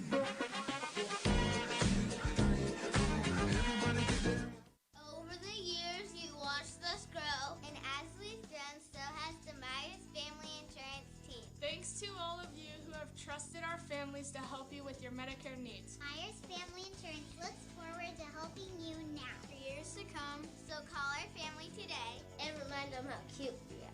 Myers Family Insurance continues to be the area's resource for all your Medicare and retirement needs. Call today, 330-286-3044. It's a Wednesday edition of Running Point on ysnlive.com. Ron Potesta with you alongside Anthony Hartwig. MP Vivo Heating and Air Conditioning hotline is open. 330-886-0813. That's 330-886-0813. Now that we are for certain, for sure, to at least start the high school football season, number one, next Friday is going to be absolutely bonkers for a lot of reasons. But I'm going to ask Anthony, and we had an opportunity to have Dana Balish and Gary Houstu, DJ, and myself had a little roundtable discussion on what to expect in the high school football season. Springfield, Poland, a few other teams that the four of us were pretty high on. Give us a couple of teams that you think could do quite well, not just in a shortened 6-game regular season, but more importantly, in a playoff run. I'm really excited to see Ursuline's offense. It's been so hyped up to the offseason. They're supposed to have some prolific guys come on that field. I'm excited to see what they do week one, and I'm excited to see how they match up to the hype they've had. If they're as good as people are saying, even people outside of Ursuline are saying this offense is going to be prolific, then that Steel Valley Conference better watch out for Ursuline. I think Hubbard is going to be a sleeper in the NE8. I know Poland's probably the favorite because they have such a big offensive line, and they're just going to run it down everyone's throat because that's what Poland does. Line up with the two fullbacks, one halfback, and just have them have two lead blockers. But I think Hubbard's got something going down there, and they moved up a division, and I think they might be a sleeper in the NE8. So I'm watching Hubbard. Struthers is another team in the NE8 that I think is going to have a pretty good year. I don't know what to expect from Coach Yeagley in South Range, but they're immediately going to have a very tough ball game with the Poland Bulldogs in South Range in week number 1. And I think that's a good gauge for both programs because if South Range can handle or can hang with Poland, now all of a sudden everyone's going to look and say, okay, Poland is supposed to run over everybody in front of them in the NE8. If South Range is able to give them a good game, that could temper the talk a little bit. Last year, it was a pretty competitive game between those two. I think Poland won by a touchdown, if I'm not mistaken. But it'll be fun. Coach Yeagley always puts together a competitive team, even if on paper he shouldn't have a competitive team. He finds a way to. I think what he does great is he doesn't stick to one philosophy. He kind of has that philosophy is I'm going to do whatever the players dictate need to be, put them in the best situation to win. So he doesn't try to mold players into what he wants to do. He molds what he wants to do based on what his players do best. And that's why he always has a competitive team on the field. There's a couple of teams that I'm really looking forward to seeing. Number one, and it's based on their schedule. Warren Harding's 6-game schedule is ridiculous, and it's in a good way. And I've said this for the longest time. If you have an opportunity where everyone goes to the playoffs, why not challenge yourself? Right. And the state of Ohio, and this will probably be the only time in the state of Ohio's illustrious football history that every team is going to be eligible for the playoffs. And I love what Harding has done. They are taking on a who's who of high school football, and they have no problems playing 6 very, very good football teams. And honestly, I think when the D2 tournaments come around, assuming that assuming that COVID doesn't rear its ugly head, I think Harding is going to be ready to go. Whether they finish 6-0, 0-6, or somewhere in between, I think Harding is going to have a really good opportunity at a serious run in the D2 playoffs. I'm also interested, you mentioned Springfield. I'm interested to see if they stay hungry, because it's hard for small teams to have that successful of a season and then back it up the next season, because it's like lightning striking in a place twice So I'm interested to see if that entire team kind of stays hungry. And if they because they should rule that conference. They should. But there are some teams in there that if they're not at 100%, there are some teams in that 6-game schedule that could really give Springfield a scare. I'm looking at Western Reserve as one of the teams that really could give Springfield a game if they don't give them their full respect. Well, Lowellville is going to be a lot of fun to watch, too. And if you wanted to see Lowellville, I think Thursday they come to Leetonia to scrimmage. And that's another program. And I know a lot of people are going to go, wow, come on, Ron. The only reason why you're saying that is because you're an alum. Okay, you're right. I did graduate years ago in Leetonia. But, no, I think Paul Julia has something really, really cool down in Leetonia. And, yeah, the first 2 weeks of the season, they open up with Southern, which has ruled the roost in the EIEIOAC. But they also get Youngstown Christian in week number 2. I mean, if you can go 1-1 in those 2 weeks, and then you can turn around and have to play Lisbon, Palestine, Wellsville, and United, those are 4 winnable games for Leetonia. 1-1 through 2 weeks, I'll take that. And you can't see it on our cameras, but we get to look at a good football team every day. When they come JFK. JFK's going to have a great team. Yeah, absolutely. JFK will be a lot of fun. And I brought this up only because I've watched high school football for well over 40 years. I have never seen what we are going to see this year, where a football program returns everybody. Everybody. No seniors from last year's team. And if you're a Crestview Rebels fan, that could mean a really special season on the horizon. It's just a damn shame they're a D5 program instead of D6. Well, they've always been D5 too for a long time. But they're only a couple of kids from D6. It's like every other sport, Canfield is the smallest D1 school in Ohio. So they're in that same boat where they're like, we're D1 by a couple of kids, and we're getting smoked in the tournaments because we're D1 when we don't have the size to be D1. Yeah, it's just, I'll be curious to see what happens in Division 5, which, by the way, is only 2 other teams, the last I checked. LeBray, South Range, and Crestview are the only 3 D5 programs in the 3-county area of geographically north to south, Trumbull, Mahoning, Columbiana counties. Not exactly, but I think Garfield's still in there, and that'll be one of our schools. I believe they're going in the MVAC next season, right? Garrettsville Garfield goes into the MVAC next year. The G-Men. I think they're D5 in football. They're either D5 or they drop down to D6. They might have dropped, but I think that they've been D5 at least in the past. So I don't know if they're still D5, but they could be. I love their nickname. They're the G-Men. The G-Men. Yeah. They sound like Chris Berman a little bit. Yeah, the G-Men. The G-Men. I like their basketball court, all gray. I'm waiting for the FBI agents to come around, and then the guy goes, I'm a G-Man, flashes the badge. I hope their student section does an FBI night once a year. You know, you got to wear the dark glasses. The guys got to wear the suits. Get the shades. You know, like the MIB kind of stuff. And you got to have the suit and the dress pants on. Have the earpiece, you know, that goes down around your ear. Absolutely. And then you got to have the fake badge in the wallet, and you know, I'm a G-man. Flip it real quick. You know, and then people will look at that and go, yeah, that's stylish right there. Yep. That's stylish. All right, I got to ask, just off the top of my head, greatest stunt or greatest gig that a student section has ever done in your lifetime? It's become a cliche now, but the first time I saw it, I was like, wow. First time I saw a student section bring like almost a cardboard kind of table and have an ESPN kind of studio set up in their student section. All right. That was awesome. Okay. That was awesome. That's good. I've seen some videos of some stuff that student sections do, like the wave of colors that are pretty cool in a basketball gym. But the one that I've seen in person is the ESPN desk. And the first time I saw it, it's been done quite a bit now, but the first time I saw it, it was pretty cool.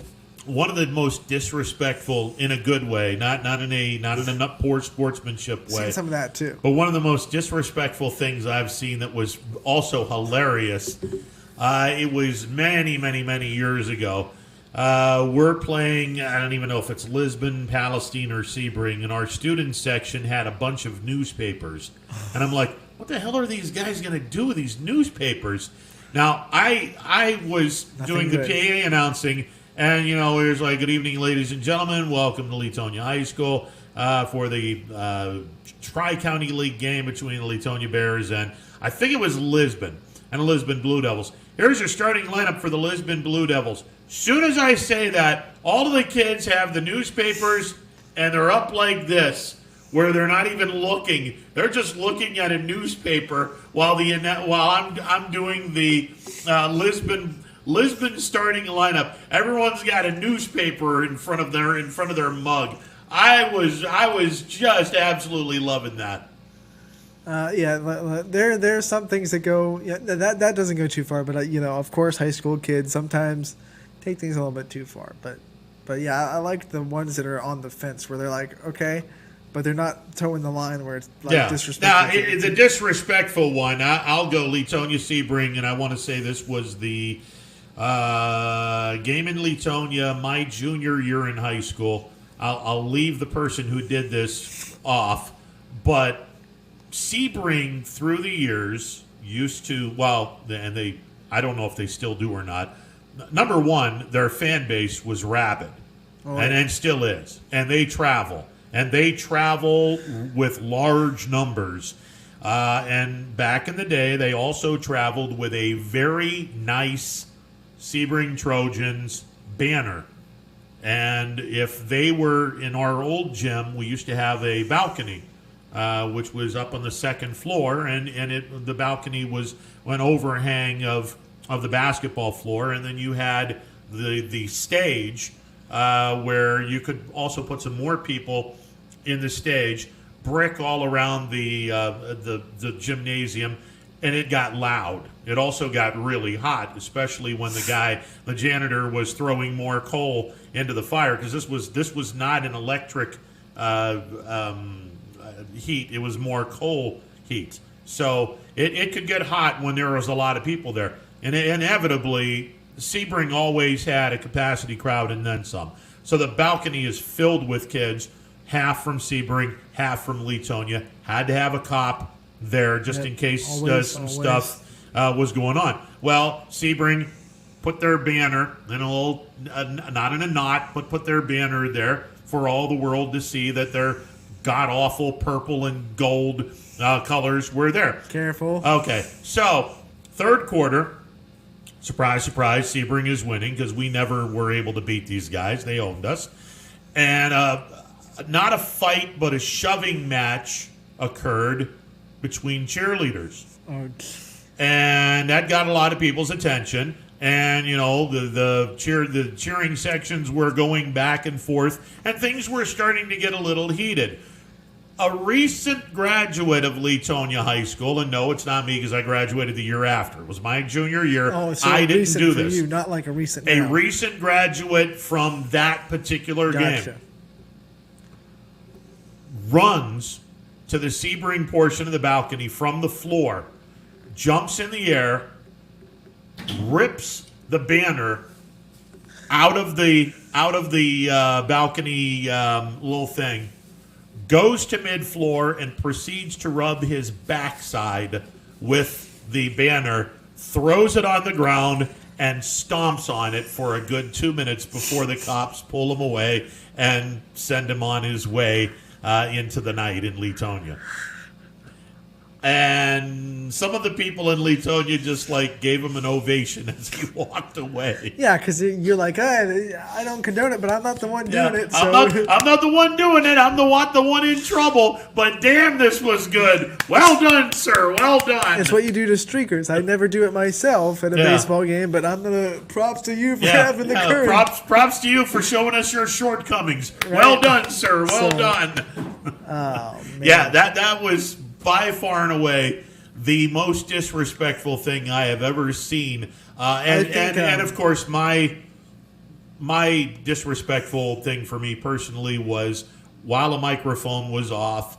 I know, yeah. The story of, and it was off. It was off. I had to prove that. I still got suspended for a week, but I dropped an F-bomb and told the coaching staff that Columbiana should rip a player's effing leg off, which disrespectful, but the microphone was off.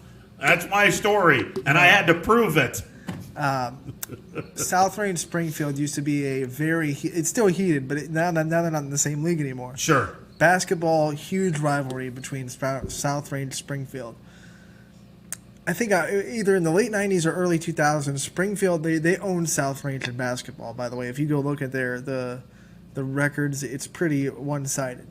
Springfield had a kid he was foreign. He wasn't from USA. Every time he caught the ball, South Range's student section would yell USA. Like relentlessly, all game. Wow. USA, USA, okay. USA. And that was just like a little much for me, but hey.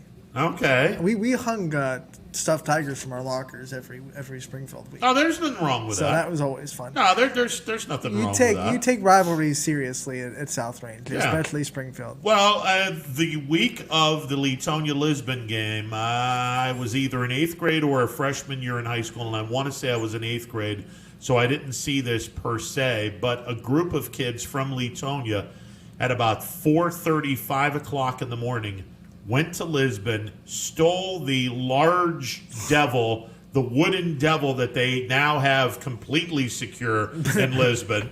They stole that. They stole it.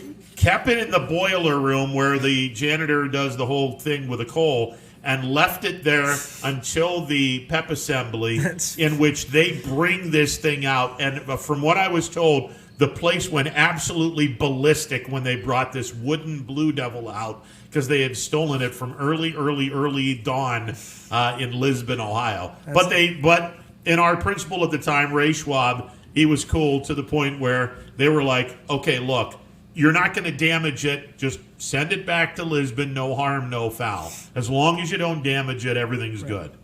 It'd be fun if like that was a note like, okay, we're gonna take your thing. Don't freak out. We'll put it back. Yeah, we're gonna put it back. But I mean, they didn't say anything. It was they kidnapped it. It was legit. I've heard of doing that to like live mascots. Like if someone has like a pig, you go and you steal the pig. But I've never seen someone go and just like there's a bulldog in East Palestine. I'm sure it's secured to the floor. I would say it's got to be secured there. But maybe it didn't used to be. Yeah. Well, that Lisbon Blue Devil is now secure. Leetonia has a nice bear in their lobby, too. Absolutely, they do. You steal a tooth from the bear. And if you were to try to steal that, good luck. That bad boy's heavy as hell. Yeah, that's why I had to scrap a tooth. Yeah, well, use it as a necklace. Okay, there you go. Yeah, it's bear tooth. A toothless bear. Yeah, that's. Hey, boo-boo. Sometimes you got to go through some hardships in life. Okay, Yogi. Dan Bertolini is coming up next. Hey! We'll talk with Bertolini, and we'll ask him the obvious question. 3-0 pitch, meatball down the middle. Does he swing? I mean, we'll catch up. We with asked the hard questions here. Yeah, we're asking hard questions here because it's an old school baseball rule. You're not allowed to swing at a 3-0 pitch when a team's up 7 or 8 runs late. Stop that. Stop it. All right, back in a bit. Stick around. They say American craftsmanship is making a comeback. Of course, at Baird Brothers Fine Hardwoods, it never went away. People are floored by Baird Brothers' authentic hardwood floors. They stare at our stairs and adore our doors. Baird Brothers reflects 3 generations of family craftsmanship. Visit our huge in-stock selection in person or at BairdBrothers.com. Baird Brothers, our family's heritage, your family's home.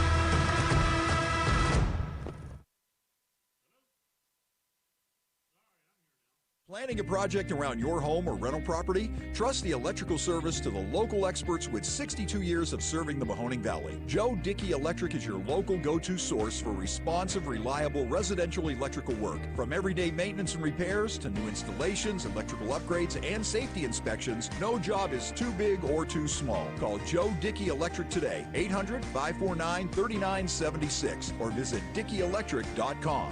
That's DickeyElectric.com. Myers Family Insurance knows the importance of a great team. Our team continues to grow to help you with your Medicare and retirement needs. The annual election period is here, so it's all hands on deck to make sure your plans still meet your needs for 2020. Call us today. Hey, my Ohio friends, it's Mike Ditka, and I know great talent and heart when I see it. I can tell you from firsthand experience, there are average real estate agents, then there are true champions. Kelly Warren is one of those champions, and you have her right there in your own backyard. Kelly outmarkets and outsells every agent in the Mahoning Valley. If Kelly can't sell your home at a price and deadline you agree to, Kelly will buy it. Get your home sold. Call Kelly Warren today at 717-2689 or go online to kellysoda.com and start packing. You can feel it. Baird Brothers' traditional craftsmanship. You can see it. Baird Brothers' timeless style. And you can afford it. And find everything at BairdBrothers.com. Baird Brothers Fine Hardwoods is real hardwood, yet beautifully affordable. Floors, moldings, interior doors, bar rails, and stair parts. All within your means and without a care. Start at BairdBrothers.com. You have made it. Your home.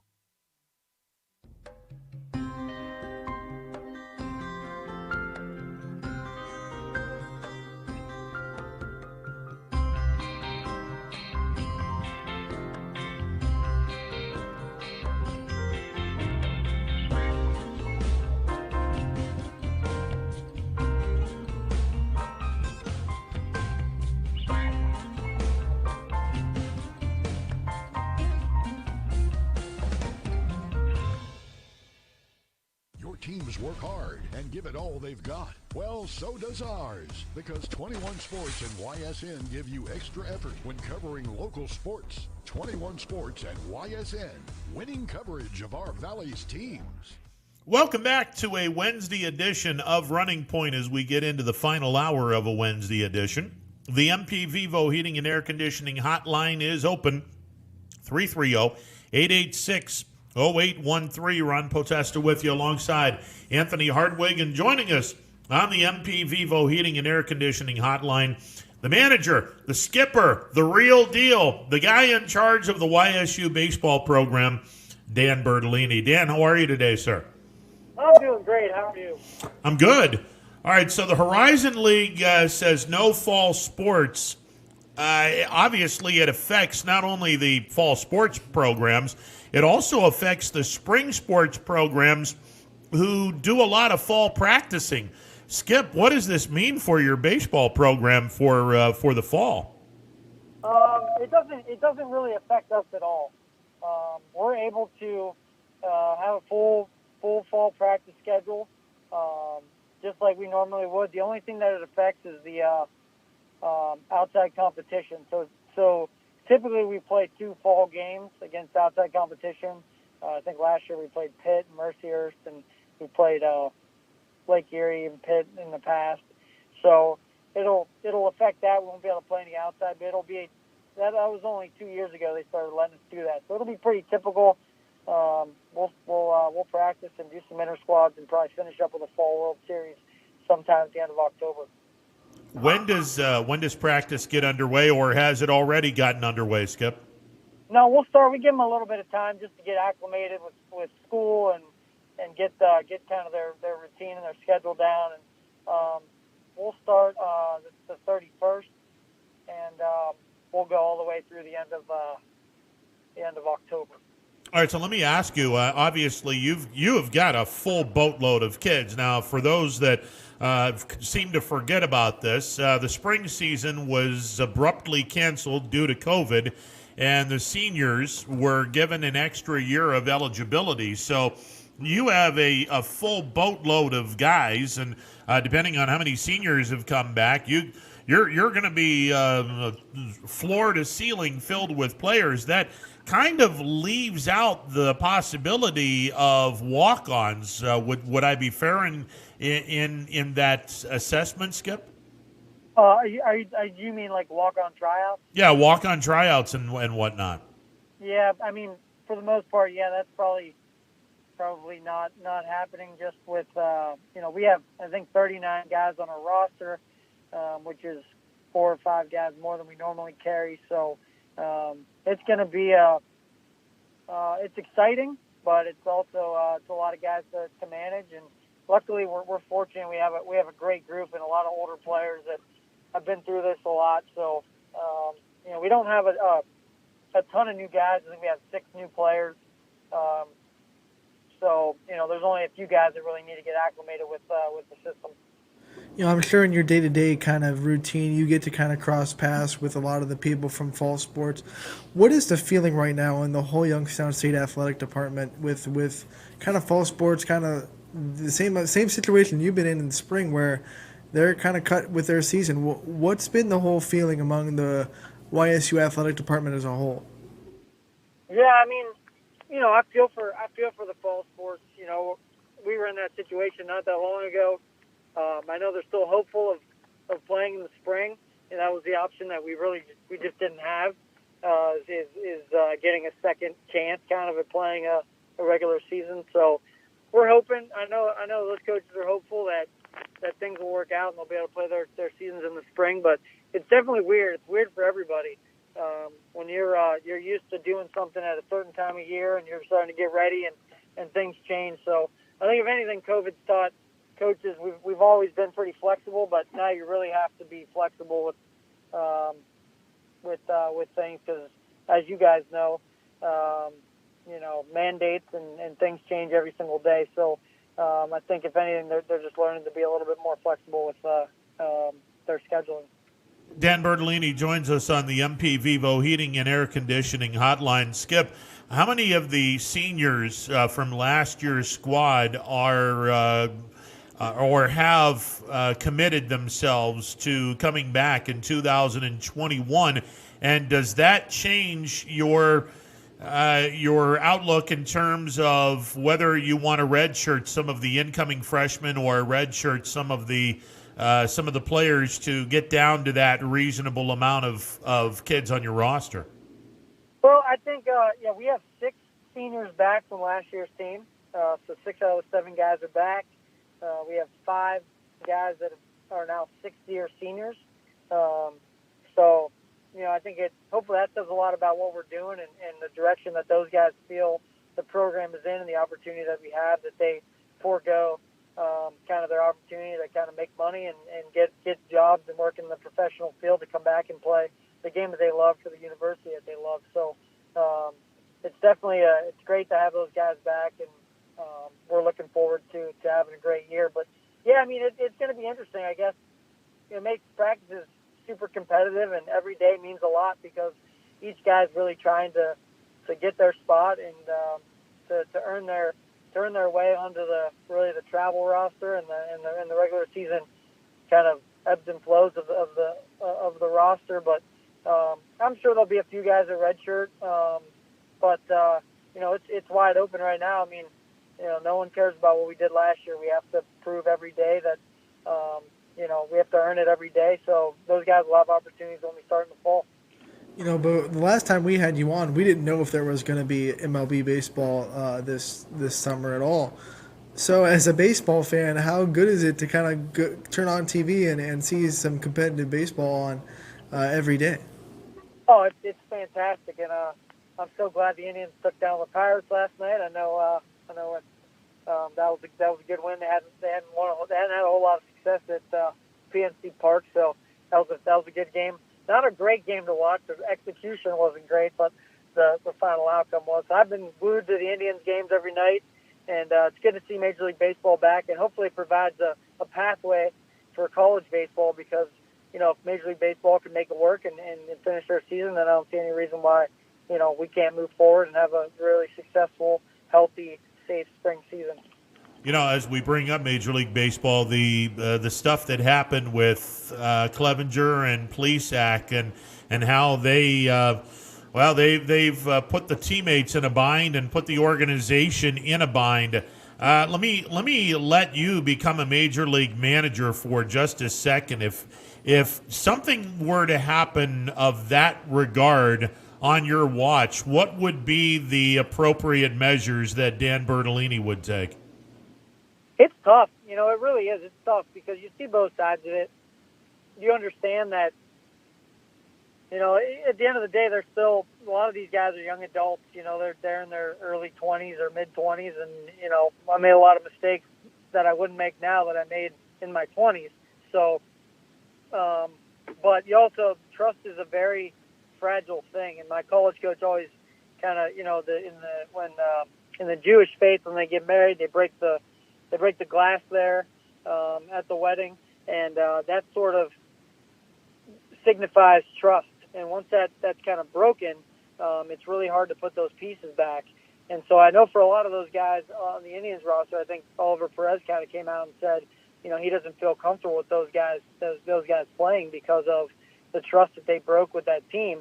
It takes a while to repair that stuff. So I think no matter what the punishment is, I think the worst consequences are what happens with your teammates, and that's really tough to come through. I don't know what the right thing is to do at this point because it's just such a tough situation. But you have rules and regulations that people have to follow, and we're not in regular life. This is not what it was a year ago at this time. So you have to make adjustments and you have to do things the right way if you want to have a successful season, especially after what happened with the Marlins and the Cardinals and all that stuff, and having Carrasco there makes it even tougher. So I think what the Indians are doing is right, holding them back and then seeing how things kind of play out. Anthony and I were talking, obviously Clevenger has a lot more trade value than Plesac does because Clevenger is a much more established pitcher, and it's no secret the Indians' offense has not really gotten consistent all that much.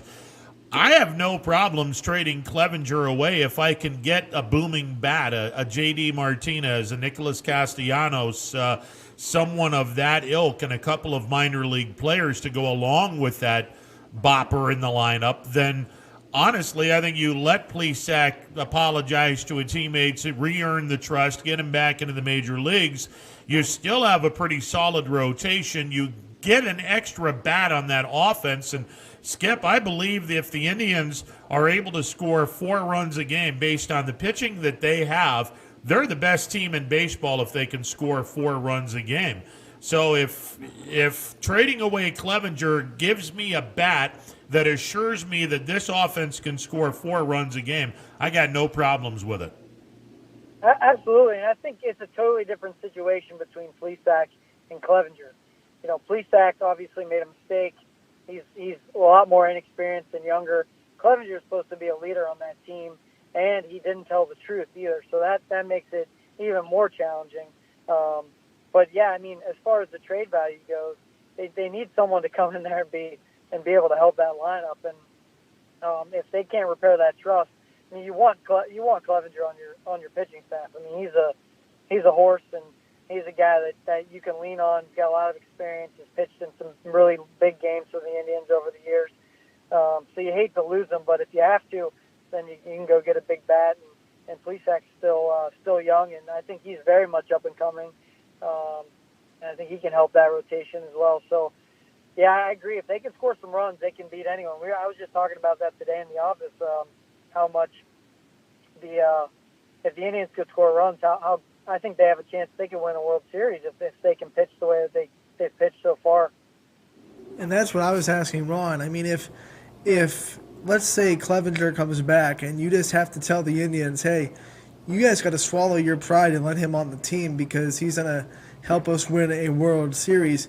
Do you think that's a smart move to kind of flirt with a chemistry type thing to win a World Series? Or do you think if the players, out of anger to say we can't work with him like Oliver Perez did, you can't really mess with that? I mean, it's a tough decision making a decision that to win a World Series based on that kind of thing. I think they need Clevenger to win a World Series, to be honest. I mean, if you told me, hey, who could I have the choice of, Oliver Perez or Clevenger, I think I'm taking Clevenger any day of the week. So if it's just Oliver Perez that feels that he's going to opt out or whatever, I mean, I think I would side with Clevenger there. But I guess that's up to the team. That's internal. I don't know what's going on in their day-to-day operations. But if chemistry is as important as talent, and doing the right thing is as important as anything. So, like I said, once you break that trust, sometimes it's tough. It depends on what his teammates feel and the feeling in the clubhouse. Because if he comes back and it's not good, the chemistry's not good, this thing could tank really fast. And if you lose you have a bad week or two, you could be out of the running altogether. So it is a very delicate and fragile situation. And I would not want to be in that situation, I'll tell you that, because those are some talented guys. But like I said, talent to me doesn't trump chemistry. Chemistry is the most important thing on a team, and if it's going to mess up the chemistry, then I don't think they have a choice. I think they have to move on. By the way, I just looked up this information. When the Indians score 4 or more runs, they are 13-0 this year in the shortened 2020 Major League Baseball season. So that just tells you right there just how important it is for this offense. If you can score 4 or more runs, 13. Actually, I want to take that back because the 3 games against the Pirates were exhibition games. So 10-0. But if you included the 3 exhibition games against the Pirates, you're looking at 13 wins when this team scores 4 or more runs. So, I mean, that just tells you right there, if the Indians are able to score 4 or more runs, they're undefeated right now. One of their losses was 7-2, though, Ron. So even if they scored 4 runs, they would have lost that game. Well, no, unless you scored 8. Oh yeah, but but if they're scoring 4 or more runs, they're 10-0 this year. So.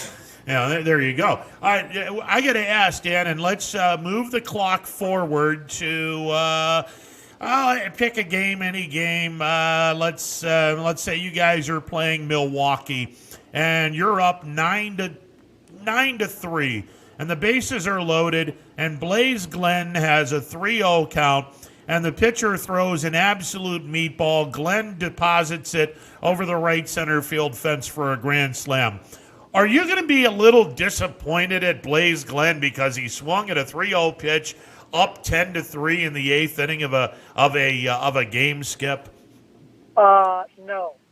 I will be high-fiving Blaze, and we will be celebrating because it is hard. It is hard to hit. And in any baseball game, no lead is safe. I don't care what, especially in Major League Baseball when you're getting paid millions of dollars. You can beat a team 50-0. Beat them 50-0. It doesn't matter. But they're getting paid. They're professionals.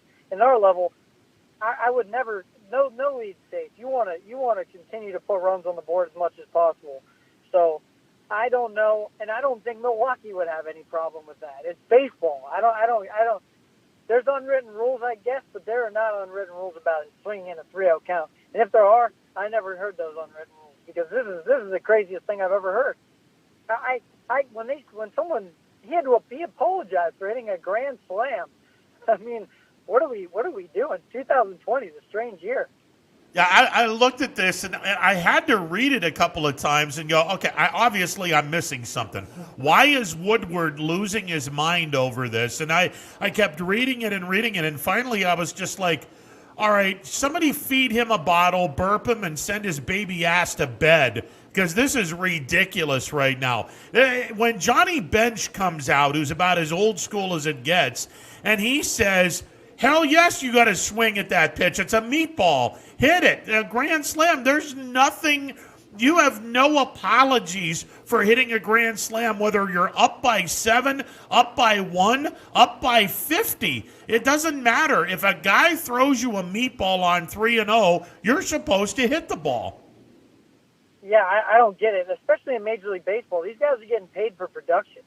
They get paid for hitting home runs and driving in runs. So in a year or two, Tatis is going to be up for his contract, and if he hits 25 home runs in a shortened season and has a great year, he's going to get paid. I don't get this. It'd be like in football, the guy breaks a 50-yard touchdown when you're up by 30 points. Are you want him to just stop and fall down like in the fourth quarter? Like, he's going to run it in. I don't understand this. I mean, I understand maybe you're not stealing bases at that point. But hitting home runs is not. If you don't want a guy to hit a 3-0 home run, don't go down 3-0. Like, don't put the bases loaded. I don't know what you want. What do you want him to do? You want him to ground out? Would that make you feel better? I don't understand it. I mean, look, as bad as Woodward was, Jace Tingler, who's the manager of the San Diego Padres, to chastise a kid who just hit a grand slam home run, that's inexcusable. I look at the Padres organization and I'm like, you got to get rid of this guy right now. I don't care if this team is playing above 500 and is one of the 8 best teams in the National League. That right there, what he did to this young man after the game, that tells me all I need to know about his lack of managerial awareness. Yeah, that was a real mind boggler that he didn't stand up for his guy and tell him, hey, if you don't want him to hit home runs, don't throw the ball right down the middle of the plate. I mean, I don't know. I'm just so baffled on this. I never heard of anything like this. And there's major league pitchers that have come out and said, this is not an unwritten rule. Like, this is an unwritten rule maybe in the Texas Rangers clubhouse because they're never up by that many runs. But I don't know. This is very strange. Bazinga, coach with the hot shot. But as a manager, I think it's so important to protect your guys. I'm sure you in your coaching has had 1 or 2 kids that has done something either on or off the field that has disappointed you. But you got to protect your guys in the public eye. Give us an insight, just in a manager's frame of mind, how important that is to protect the people that are on your team in the public eye, even if they do something that does disappoint you. Yeah, I mean, I think accountability is super important, and if they do something that's a bad thing, bad for your program or disrespects the game or disrespects your program, there are ways to handle it. You want to hold everyone accountable, but I think those things can be done in the clubhouse and not in front of everyone. I think it's very important that you have your guys' backs, and that there's only for us there's 39 guys in the clubhouse and coaching staff, and we're around each other 24 hours a day, 7 days a week during the season. You have your guys' backs. I mean, you're a family, and no matter what, at the end of the day, you're going out and competing every day with that group. But if they do something that you don't think is right, you can handle that inside the clubhouse. But in the public eye, I think it's very important that you have a cohesive unit and you have unity. Most of the time, hitting home runs is not something you're going to scold someone for. The YSU baseball manager, Dan Bertolini, joining us on the MP Vivo Heating and Air Conditioning Hotline. All right, Skip, last year, 14 games, a shortened season because of COVID, assuming that we kick COVID to the curb, and those people, a lot of people seem to believe that by spring everything is going to be taken care of. Give us a couple of places without revealing the entire non-conference schedule. Give us a couple of places that I'm going to look forward to seeing since I'm going to be doing your games this year. Yeah, I mean, our plans are to head back to Starkville and play at one of the most beautiful college baseball stadiums in the country, at Mississippi State and Dudy Noble Field. And so hopefully, things will get back to normal. We'll be able to play some non-conference games, as well as a trip out to Colorado Springs to play the Air Force Academy. So those are two pretty good places that we'll have an opportunity to hopefully play at, and look forward to competing and playing in some great environments. Our schedule has always been challenging, and we've always put ourselves in some challenging environments to get us prepared for our conference schedule and give our guys experience. And hopefully we'll be able to continue to do that if we can get things corrected and without COVID. Okay, Colorado Springs is good because that's one state, one of maybe 10 states that I have never been to. So that actually gives me another state that I can get rid of, because Mississippi, I would practically lived in that state in the Southern League. So I've been to Mississippi more than a handful of times. But Colorado Springs, that's good. And plus, my former boss lives in Colorado Springs, and he owns the Five Guys and Fries franchises out there. So I'm pretty sure we can cut a deal where the guys get fed pretty well. All right, well, that sounds like a plan. Don't let Ron travel with you. You guys might not win a lot of games. Oh, you need to stop that right now. That was last year. That was last year. Besides which, there's no truth to the rumor that I'm the COVID person. We're going to be okay. I am not going to have a jinx on me anymore. I promise you, Dan. No jinxes here. Yeah, it's going to be tough not to have. I think DJ and Steve are going to want to fight for Colorado, so we'll have to see what happens. You stop that right there. Just stop that right there. It's going to come down to who sends Coach more brownies. That's right. Hey, I can make some brownies. I'm just saying. Hey, I understand you were taking part in the golf tournament over the weekend. Obviously, you didn't win, but how well did you shoot, Coach? Well, I'll tell you what, what a great event. That was the first time I've ever played in the Greatest Golfer, and what a great experience. Todd Franco does a great job of putting that thing together, and I mean, for as many golfers as in it, it went off without a hitch. It was phenomenal. I shot pretty well on Friday. I shot 79 on Friday, and I shot 86 on Saturday at Avalon. I missed the cut by one stroke. Well, hey, listen, there's plenty of time for you to work on your game, and hopefully you can make it to the Lake Club. But I'm sure you've golfed there a few times. A couple times, yeah, a couple times. Rewatch this episode because Brian Tolnar will give you some good tips on how to improve that game too. All right, well, yeah, I have to. The biggest thing is not blow up on a hole. That's probably the biggest tip I needed, because had one bad hole and kind of threw my whole round off. But it was fun. I mean, being competitive. I'd never played in a tournament with competitive golf like that. And, it was a great experience. So I'll definitely be continuing that years going forward. It was definitely fun. Hey, Dan, before we let you go, obviously, with no joking here, there is an awful lot of talent coming back, and the good thing about that is there's really no room for surprises to the point where somebody is going to be able to crack a lot of different positions in the lineup. You pretty much have a lineup set, give or take a few positions. I mean, there's going to be some battles to look forward to, but with all of the people coming back, you pretty much have your lineup set, give or take a few positions. Yeah, we're fortunate. I mean, basically, I think only 3 guys from last year's team aren't here, so we have pretty much our entire roster back, our rotation. So I mean, obviously things change and guys have to work and produce, but we feel really good with where we're at. I just can't wait. We had our first team meeting on Sunday night, and getting a chance to meet with everybody and see everybody, the excitement on our guys' faces, and just the buzz around the facility. I know, I think we've taken even a bigger step forward, because even our juniors would already they'd be seniors at this point. So we have a very older group, where these guys have got that experience from last year.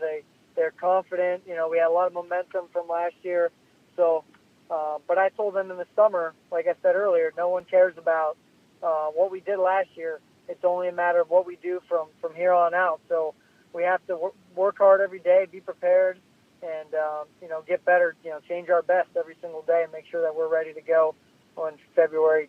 I think it's 22nd hits. We're prepared to go out and compete.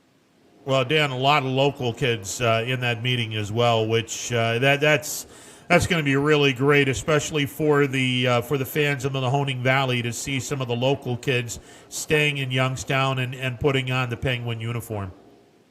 Yeah, it means, like we've talked before, it means a lot. It means a lot to those players. It means a lot to our program. Anytime you can get players from our area, it means a lot to their families and to them, and to have them part of our program. There's a lot of good talent in our area, and we just try to keep it here, and hopefully we'll add a few more of these guys in the next coming years.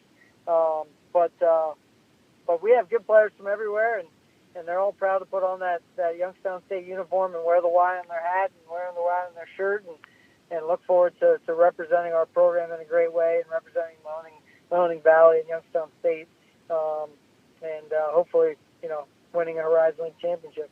Hey, before you know it, we'll have a Penguins baseball breakfast to look forward to. Yeah, I know. It's we have our big golf outing here on Monday at the Lake Club.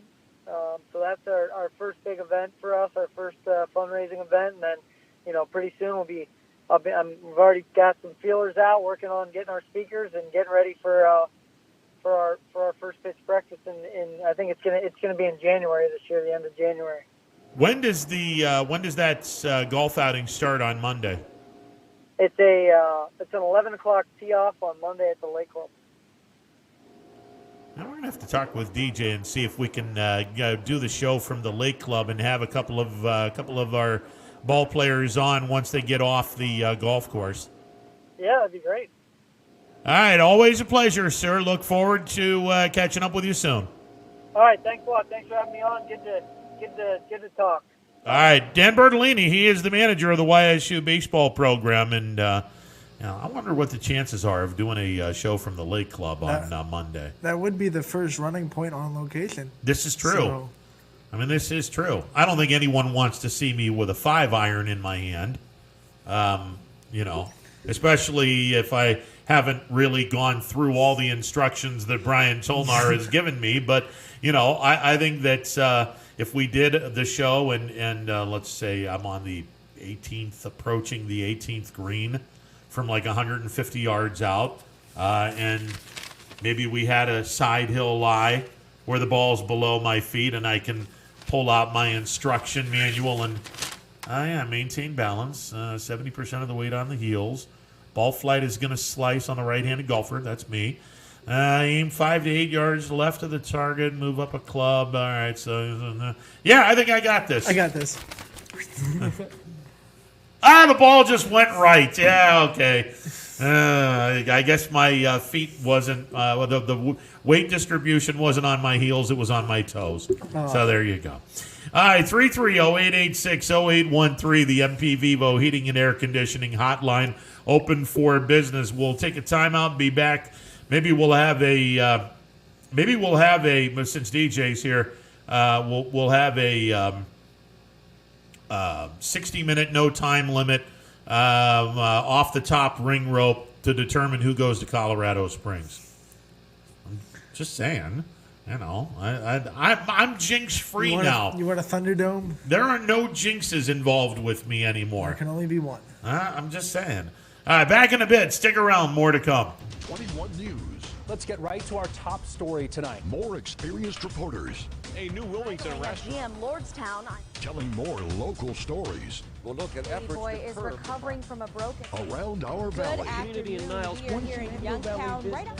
Because you expect. It's important for everyone. No place like home. More local news. In Mercer County Court. 21 News is our valley's #1 local news. Welcome home to a home made homier with Baird Brothers Fine Hardwoods. Inspiration starts at BairdBrothers.com and is turned into reality when high-quality hardwoods are delivered right to your home. Baird Brothers has the latest design trends, shiplap and skinny lap interior siding, antique oak rustic flooring, and, well, you'll find them all at BairdBrothers.com. Ordered easily, delivered conveniently, enjoyed comfortably. BairdBrothers.com.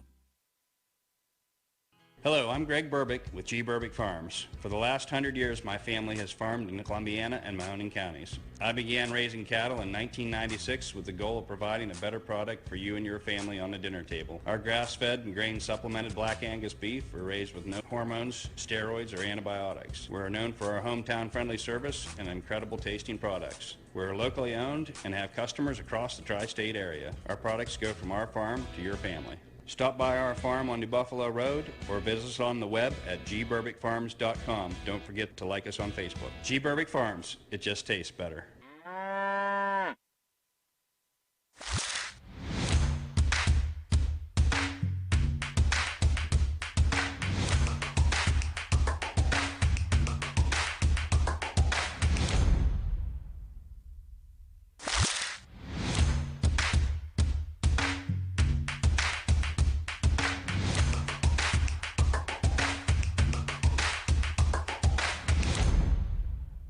It's a Wednesday edition of Running Points on ysnlive.com. Ron Potesta with you alongside Anthony Hartwig. The MP Vivo Heating and Air Conditioning hotline is open for business.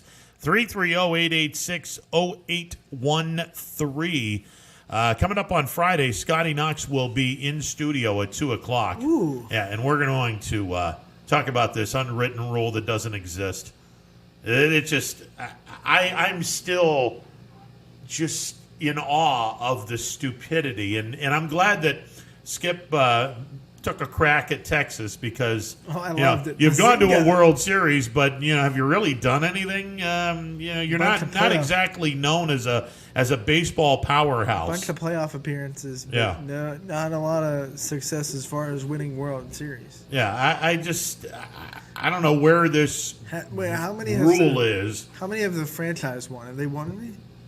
Rangers? Well, they used to be the Washington Senators. Well, way back in the day, they did, but they haven't won any. No, they haven't won a World Series. No, they've gotten there, and had it not been for an error, they would have beaten St. Louis, and then that opened up the doors to. Yeah, that opened the doors. It's a great call by Joe Buck. Oh yeah, well we'll see you tomorrow night. He stole it from his dad. I know. He stole it from his dad, but that's okay.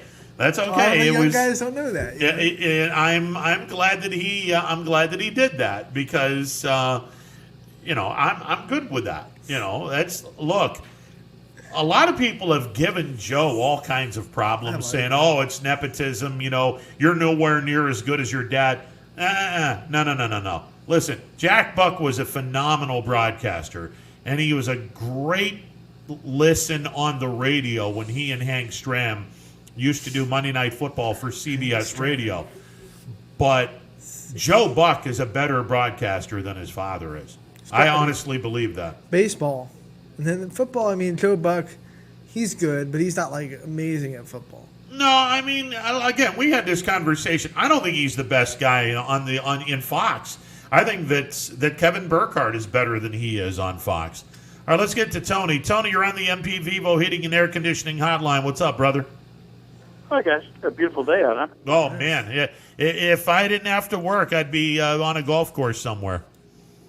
Okay. Doing something painful, huh? Well, I mean, obviously, I'd have my very large notebooks filled with advice that Brian Tolnar has given us. So, okay, you're ready. Hey, question: you guys are covering, and I don't know the format you guys normally use, and I heard you're going to cover a lot of stuff. How are you guys going to cover high school football so people know? Okay, this is where YSN gets really interesting because we have a ton of teams, and I want to say, help me out, Anthony. Are we up to 50 some? Yeah, and 50 basically, some teams. How you watch? You go to ysnlive.com, and there's a teams tab, and you just find the team that you want to watch, and you'll be taken right to the live streaming channel on ysnlive.com. Wow. Okay. Yeah. This is new this year. You did it last year. Well, it was audio last year, but it's now that the OHSAA, and I want to say it's probably going to be a 1-year thing. Hopefully it's not. Hopefully they realize that this is something that is very profitable for everyone involved. But at least for this year, they've given us the video opportunities. So if you go to ysnlive.com, as Anthony said, there will be a thing that says teams. Click on teams. Dropbox drops down. Find the team that you're looking to want to see, and you'll be able to see the game live. Fantastic. You'll have Hoban in there, right? No Hoban yet. No Hoban yet. No Hoban.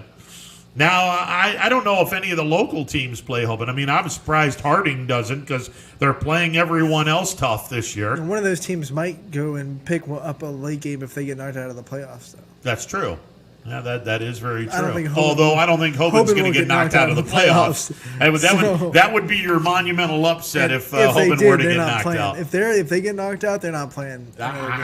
Probably not. Probably not. It's going to be interesting. It comes down to them and Massillon again, and I don't think Massillon's going to be able to gel in time. But Hoban's still the same team they've always been. Their kids just keep maturing and they keep backfilling, reloading. Harding plays but Massillon, so Massillon's got to sneak these kids in there, and well, rules never applied to Massillon, so they probably have been practicing all summer, so it doesn't really matter. Harding plays Massillon this year, so we're going to find out just how good of a program Massillon is, because Harding is supposed to be a good program, so we'll see what transpires there. I think their quarterback's he was pretty impressive, and I think he was a junior last year. Yeah, he's back. A sophomore. He is back. So one of their running backs is back. I think most of their line is back.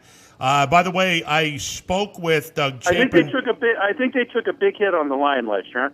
I think you're wrong on the line. I think they lost a lot on the line. I thought that one of the offensive or defensive lines, a lot of guys are back, but I could be wrong. Anyway, I spoke with Doug Chapin, the sports editor from the Tribune Chronicle, and he just told me that on Sunday, the Tribune Chronicle and the Vindicator will have separate high school football previews.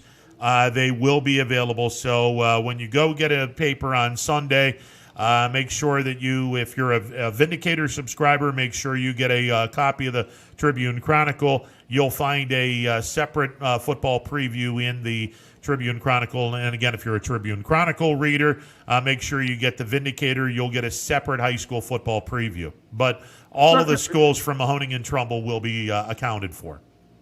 Good for you. Hey, during the week, and just throwing this out there, because I noticed you log a lot of interviews, and they're always available. You think of doing anything regular with certain coaches, or maybe all the coaches could call in and and record a 5-minute shtick that a lot of people aren't going to be able to get the games, a lot of people aren't going to be able to watch the games.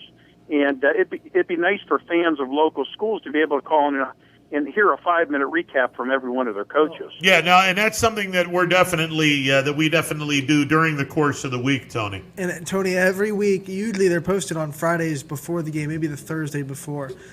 Coaches' corners, and that's up. The announcers for each school get a hold of the coach before the game, and there's about a 7 to 10 minute interview from each coach. Coaches' corner put up. Usually, I think the Friday afternoon before a game, most of the teams will have their coaches' corners. So that's every posted. school, every team you're covering? Yeah, pretty much, yeah. Fantastic. That's a good deal. So, hey, can we talk a little pro? Yeah, please do. By the way, I don't know if you heard the story or heard the news. We're 5 days a week starting on Monday, so it's no longer Monday, I Wednesday, did hear and Friday. that. That's why I was trying to help you fill some open airtime. So, Tony wants to be a good for producer. you. That's fantastic. Hey, what about our Bills? I like what I'm seeing from a couple of players, and it's unfortunate we don't have a preseason. I'd like to see what these guys can do when the lights are on, albeit in an exhibition season. But I've seen some pretty good things coming out of Buffalo, and I'm excited. Obviously, I'm excited for the season, but I know that a lot of things have to come together pretty quickly for this team to have higher aspirations than just winning the AFC East, because the AFC East, though it's not going to be as easy as everyone says it is, because New England is going to be a good team this year. I don't care if they don't have Brady. It is still professional football, exactly, right? It is the NFL. Exactly, okay. and they still have the better coach, even though I love McDermott. He's not Belichick. The New England's going to be a tough road to hoe with that division. Miami's gotten a lot better. The Jets are probably taking a few steps backward, and they'll be the last place team in that division. But, if Buffalo can stay healthy, if they can continue to improve offensively, continue to get some great production defensively, I think Buffalo's one of the 2 or 3 best teams in the AFC. But Kansas City and Baltimore are very, very formidable opponents for the Bills. Yeah, but being in the East, you could actually produce a pretty good record if you have a good season and then be able to bypass one of those two teams. Agreed. And I think that's what New England did all those years. I think if New England had played in a tougher division, I don't think New England's winning 6 Super Bowls. But because they had carte blanche in that division, you got to get to them to win them, don't you? Oh, you still have to win them, but again, routinely 6-0. Look, if you're 6-0 in your division, that means all you need to do to get a bye is to essentially go 6-4 in your other 10 non-divisional games. Probably more like 5-5. Well, 11-5 may not get you home field advantage or the second seed, but 6-4 would get you a 12-win season. That if that doesn't give you a home field advantage, that should give you the 2 seed, which gives you a bye into the divisional playoff round. Can I speak to the draft this year now that I'm hearing stuff come out of Buffalo? Yeah. Love Brandon Beane, by the way, and I think he made 2 great picks, value picks in the draft. And this A.J. Epinesa, I'm an enormous fan of his right now. Yeah, he's a good player. He is the kind of kid you just love. His numbers in the combine, and this is when the combines can hurt people who have blinders on and don't look at the bigger picture. This kid's an American Samoa kind of kid, those big, just hulky, 6'6", 6'5", 6'6", 275. He's not the big, thick one. He's taller and longer, but plays all 4 positions on the defensive line. Already, they're crazy about him because he's not missing a beat, not making any mistakes on the defensive line already.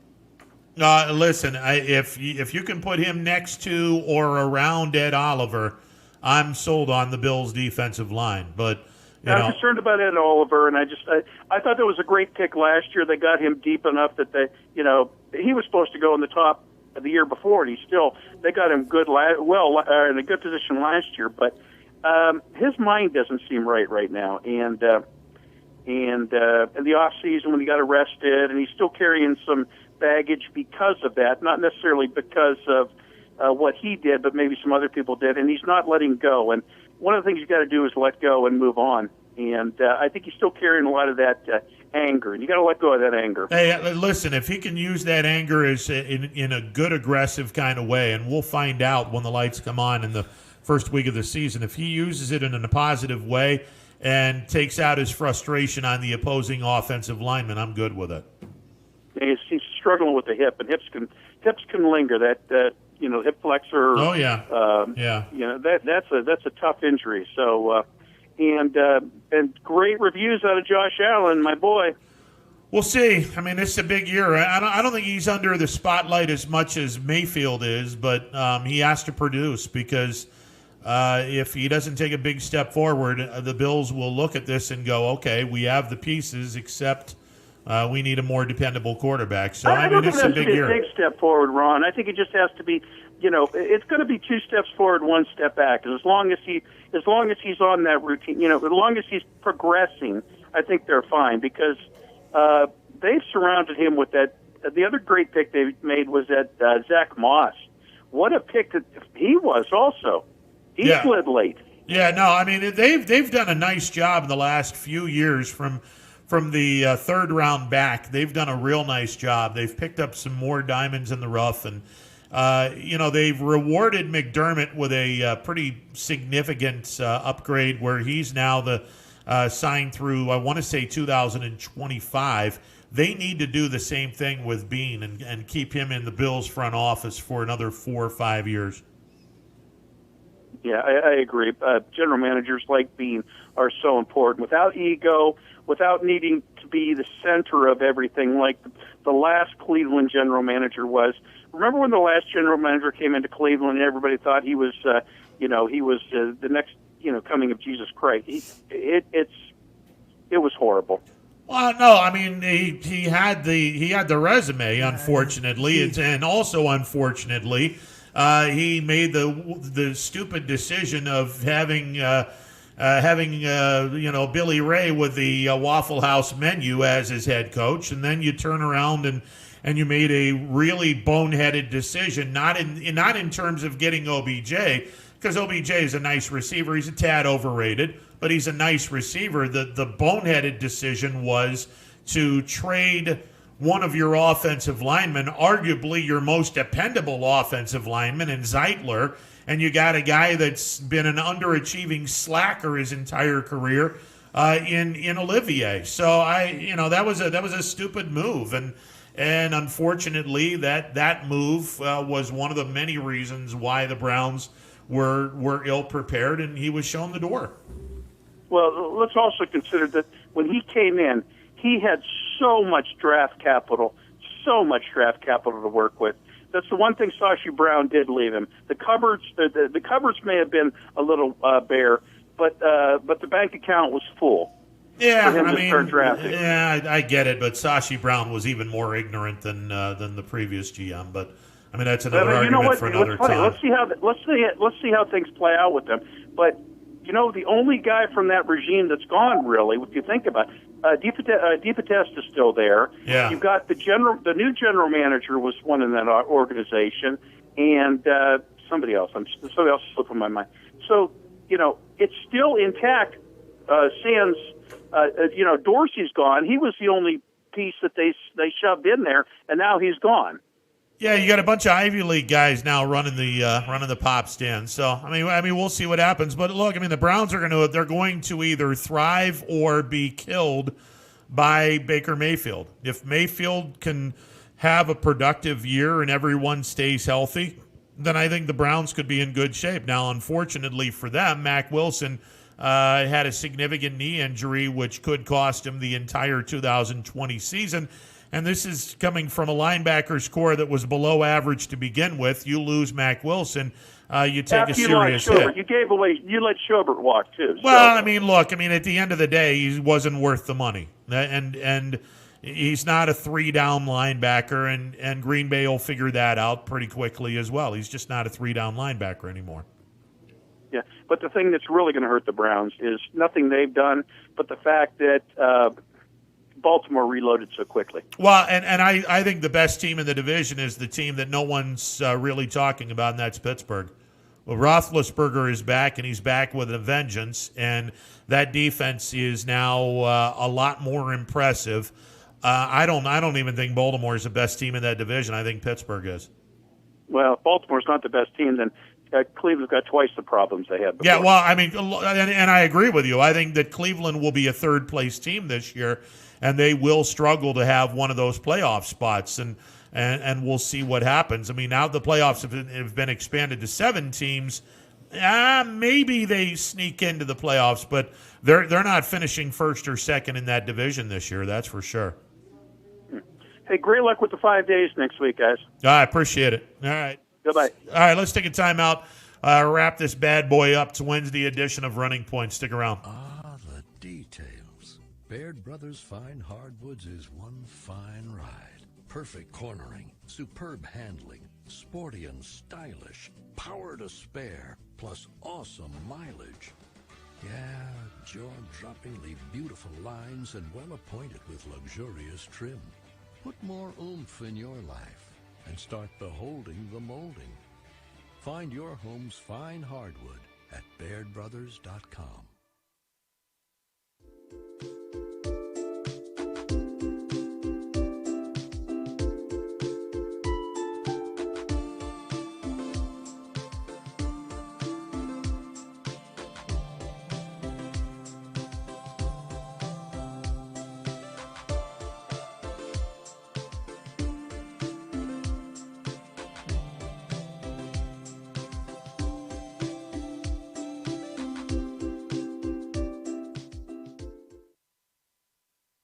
Storm season. I think we're under the gun for some heavy storms over the next couple of hours. And Storm Tracker 21 is ready. This is probably the one we're keeping a closer eye on.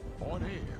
And locally, we're going to have a lot of eyes on our area. Online. All right, let's talk high-risk futurecast and the timing of this weather. On social media and on our app. The inner showers I'm keeping my eye on in parts of Columbiana County. Stay ready with Storm Tracker 21. The severe weather threat now through around sunset this evening. Hi everyone, this is DJ Yoakley with Your Sports Network. We appreciate your support of YSN and welcome you to the YSN family. Our broadcast streams are brought to you live at no cost to you by sponsors that are local to this community. Without the vision and generosity of our sponsors and partners, we would not be able to bring this game to you today. So please support the great businesses and leaders that are making this game possible. And if you're a business in need of great advertising and sponsorship opportunities, feel free to head over to our site for more information on the right fit for you. We are local, we are loyal, and we are live. We are YSN. Getting set to close up shop on this Wednesday edition of Running Point. The Indians and Pirates, it's a 7:05 start tonight from the absolutely gorgeous PNC Park in Pittsburgh. Lineups have been announced. Stephen Brault on the hill for the Bucks. Aaron Savali on the hill for the Indians. You want the starting lineup? Go for it. All right, here's your starting lineup for the Indians. Leading it off, the second baseman, Cesar Hernandez. Jose Ramirez will bat second and play third. Francisco Lindor will hit third. He is the shortstop. Carlos Santana is the first baseman, hitting in the cleanup spot. Franmil Reyes will bat in the 5-hole. He is the DH. Former Pirate Jordan Luplow will bat sixth. He is in left field tonight. Domingo Santana will bat seventh. He is in right field. Roberto Perez back in the lineup. Second straight night, he'll bat eighth and do the catching. Delino DeShields is in center field. He will bat ninth. For the Pirates, Adam Frazier will lead it off. He is the second baseman. Kevin Newman. He is the shortstop. He'll bat in the 2-hole. Josh Bell is the DH. He'll bat third. Colin Moran is at first base. Uh-oh. Who's going to be the third baseman? Moran is hitting cleanup tonight. Batting in the 5-hole, the left fielder, Brian Reynolds. Gregory Polanco is the right fielder. He'll bat in the 6th spot. Third baseman, hitting seventh tonight for the Pirates. No, not Brian Hayes. Jose Osuna is your third baseman. J.T. Riddle is in center field. Riddle me this. Who the hell is J.T. Riddle? He is the center fielder batting eighth and hitting ninth tonight. The catcher, Jacob Stallings. Is PNC the nicest park in Major League Baseball? Yeah. Coming from a Royals fan in that gorgeous facility. I want to say Kansas City, but I think the backdrop of PNC just puts it over the top a little bit. The fountains are nice. The fountains are great. Yeah. The crown is great. The overarching lights are great. Yeah. But past it, it's nothing. Yeah. And the look of the city over the right center field fence. I think the backdrop just puts Clementi Bridge, the whole nine. Yeah. Casey's number 2. It's number Kansas 2. City or San Francisco, absolutely. Yeah, but no, the PNC to me is hands down It's the nicest park in Major League Baseball. Absolutely. We'll talk Friday. Scott Knox in studio, final hour of the show. That should be fun. Yeah. It'll be a good time. And we'll... First studio guest in a while. Yeah, absolutely. And we'll pretty much know where Jason Kokrak is as the TPC Boston to Wicked Had shot on 9. There's no way he can park there. Yeah, don't park there. Can't Park in the yard. Yeah, they're parking the yard or over at Fenway Park. Smart guy. All right, back. You wise guy? You wise guy, smart guy. All right, back on Friday. Power Hour.